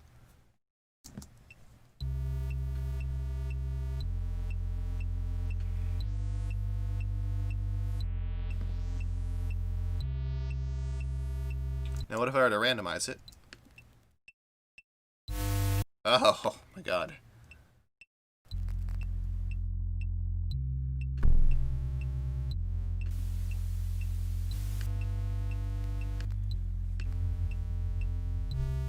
Okay, maybe you can. Okay, I'm just pressing randomize here and seeing what happens.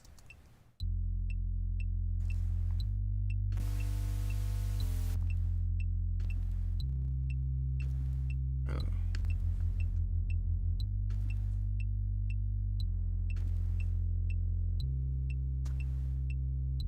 Yeah, it might not be the best to do that. Yeah. But that could be a cool thing to do if there is an option. If there is an option to randomize.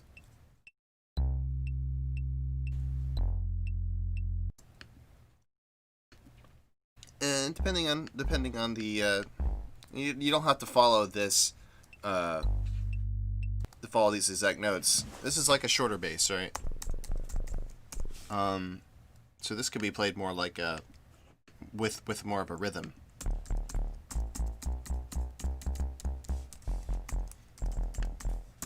Like this, for example.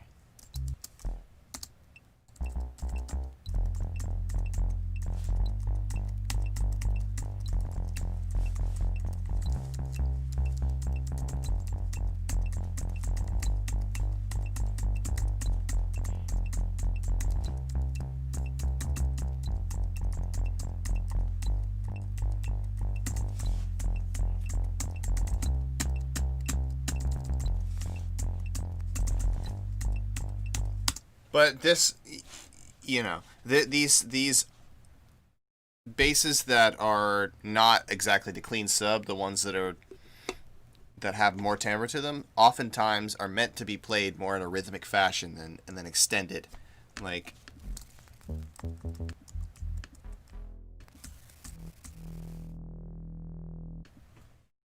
Let's do lit bass, and we don't necessarily have to use bass patches.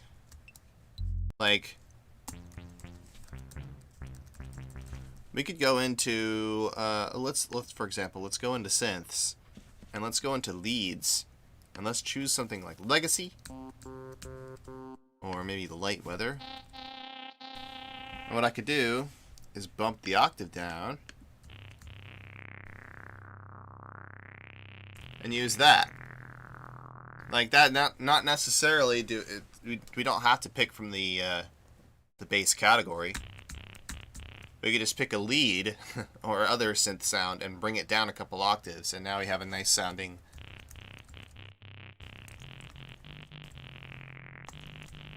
maybe I wouldn't say necessarily nice sounding, but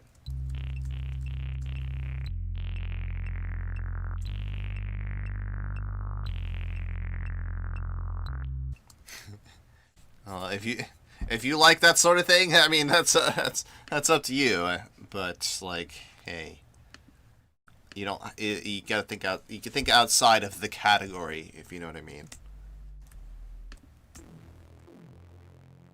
This one sounds nice. Slow down.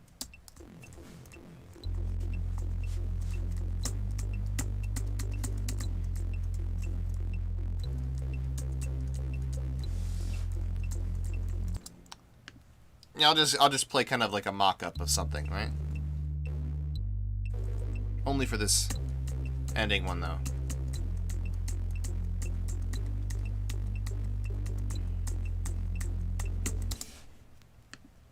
And I'm going to, of course, quantize that, so that's kind of exactly on beat.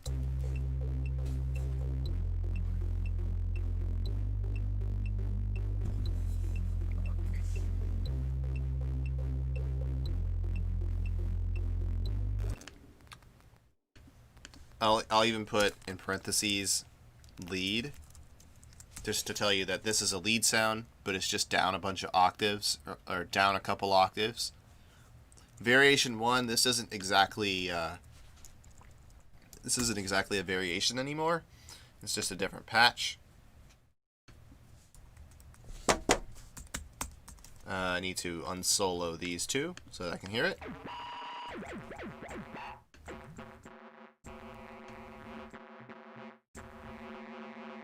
Let's take off the low cut. Put on a different amp. A whole bunch of stuff you could do.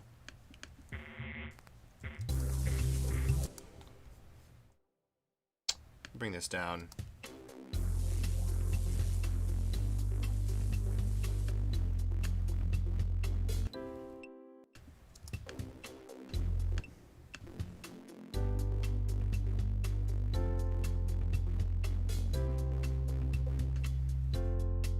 So I'm just going to mute this extra stuff for now, and it'll like kind of just be there as like an example for you. Like, okay, here's what you could do.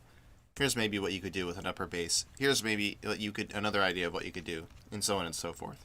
So, seeing as it is 134, I'm going to go ahead and make this available. And of course, I'm going to continually update this this template as we kind of explore it more. And I will talk with Kate and Kate to figure out when the end of the camp will be, and we'll get this developed further and hopefully start and put it out. Let's just do that now. So, gonna go ahead and save this. We'll call it template project in all caps. Save it up.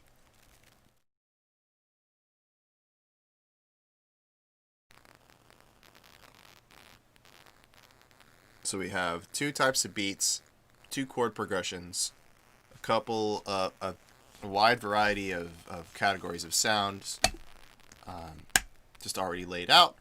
And you can just choose different tracks and play the sounds and kind of pick between your presets, put it how you'd like. You have a bunch of transition sounds already there, just to show you that this is something that you ought to do to improve the transition between different sections of your song. Like you would have an 8-bar intro, an 8-bar verse, a little bit of a reverse cymbal action or something going into that verse helps a lot. So I just kind of I've given you a couple of examples of sound effects you can maybe unmute or mute or get rid of. If you need to find more, you go over here to the sound effects category, find them there. Got some upper bass, so like bass with more timbre to it to layer on top of, in addition to a clean low end. Got some strings that may serve as a pad, it may not, but everything below harmony kind of would be something you would make a harmony with. Steel pan synth and flute. You could decide that the steel pan synth could be something that is used for harmony or melody. So kind of put it on top. Then we have flute, like some melodic instruments. A pluck synth would be another melodic sort of thing. Your voice or some other thing, or something else that you want to record. So there is a mic track here for that purpose. Then the melody. This is just a piano track where you can figure something out and play it on piano, and then use that as a guide for other things to play other melodies with. I'll move the clip down. And of course, I mean, you are not limited to going into the loop category, because remember that some of these loops are actually MIDI. So you could go in and you could listen around. You could say synth and find any of the ones that have these little music icons next to them, and you play it.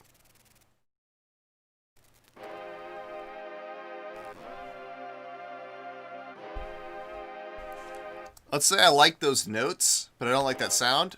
What I'm going to do is drag it onto a new track, because what happens if I drag it onto an existing track is it will change the sound to what I was just hearing.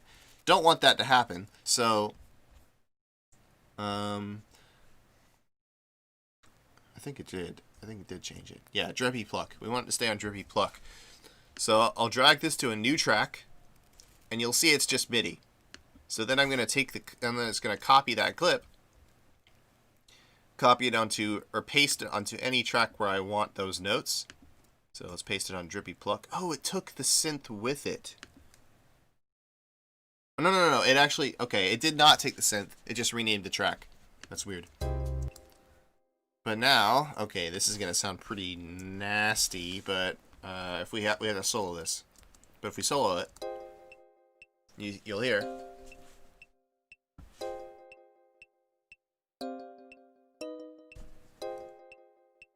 We just got the notes. So that's a good way of coming up with a chord progression, just taking when it's already there.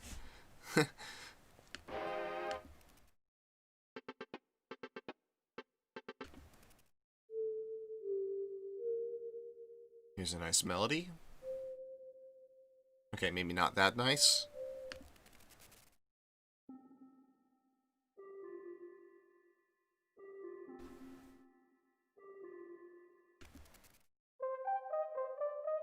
Or what you could do is go into the MIDI category in loops, and there you go. There's all of the MIDI. So you could choose between any of these MIDI tracks and just get the notes from them if you want.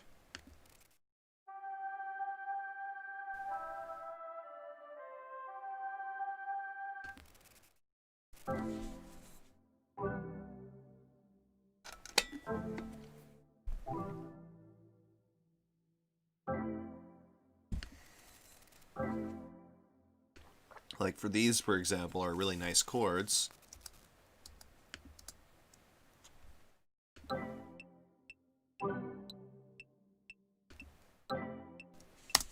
But I just want the notes, so we have to go back.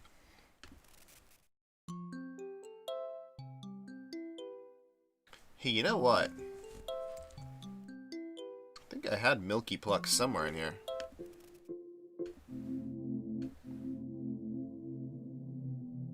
And if you're really lost, if you're really lost,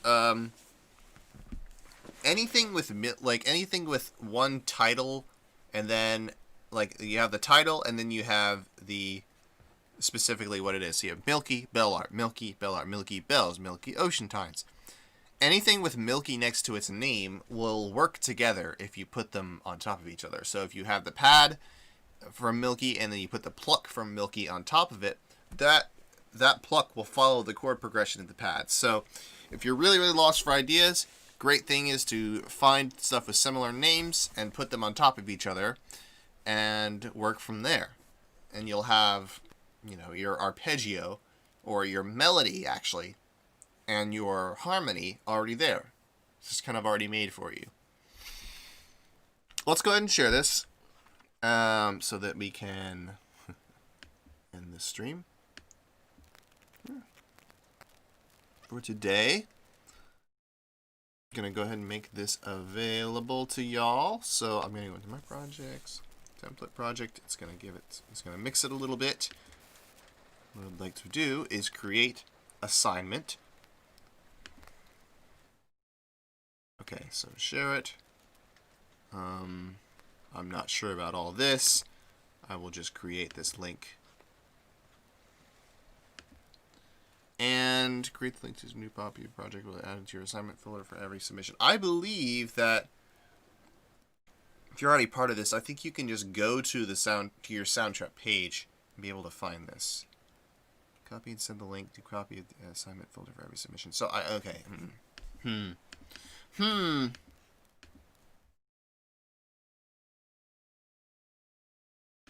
I have one that I made earlier too.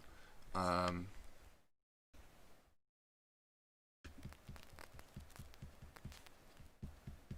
can invite everyone here too. So I'm going to go ahead and do that. Invite everyone to be able to use this. If you need it, if you can't find it here, I'm just going to go ahead and share with everyone. Share assignment. Okay, that's not going to work. Let's do invite. Invite everyone that's in this.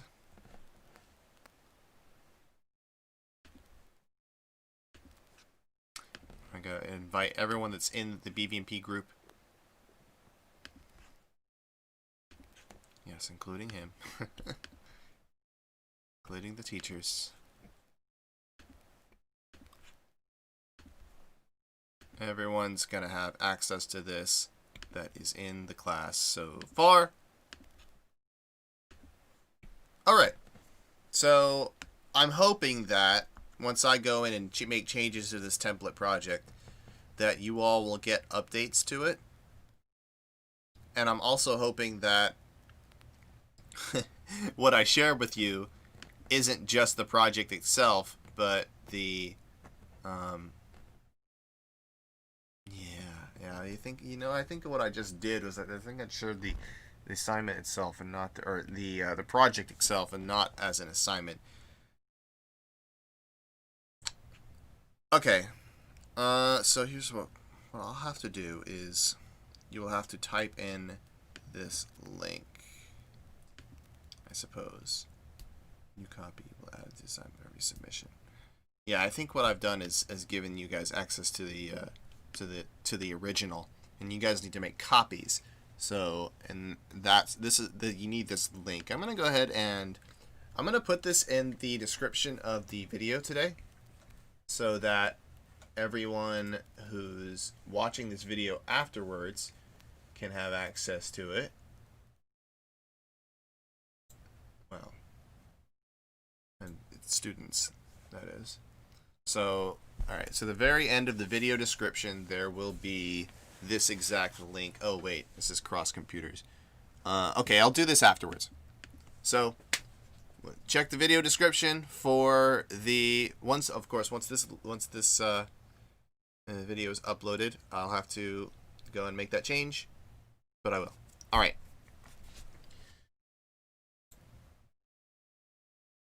So, on that note, coming back tomorrow with more on this template project, and we will also work a little bit on the Animal Crossing-esque thing. And if you have any questions, please do not hesitate to ask in chat, and I'll answer them as we go.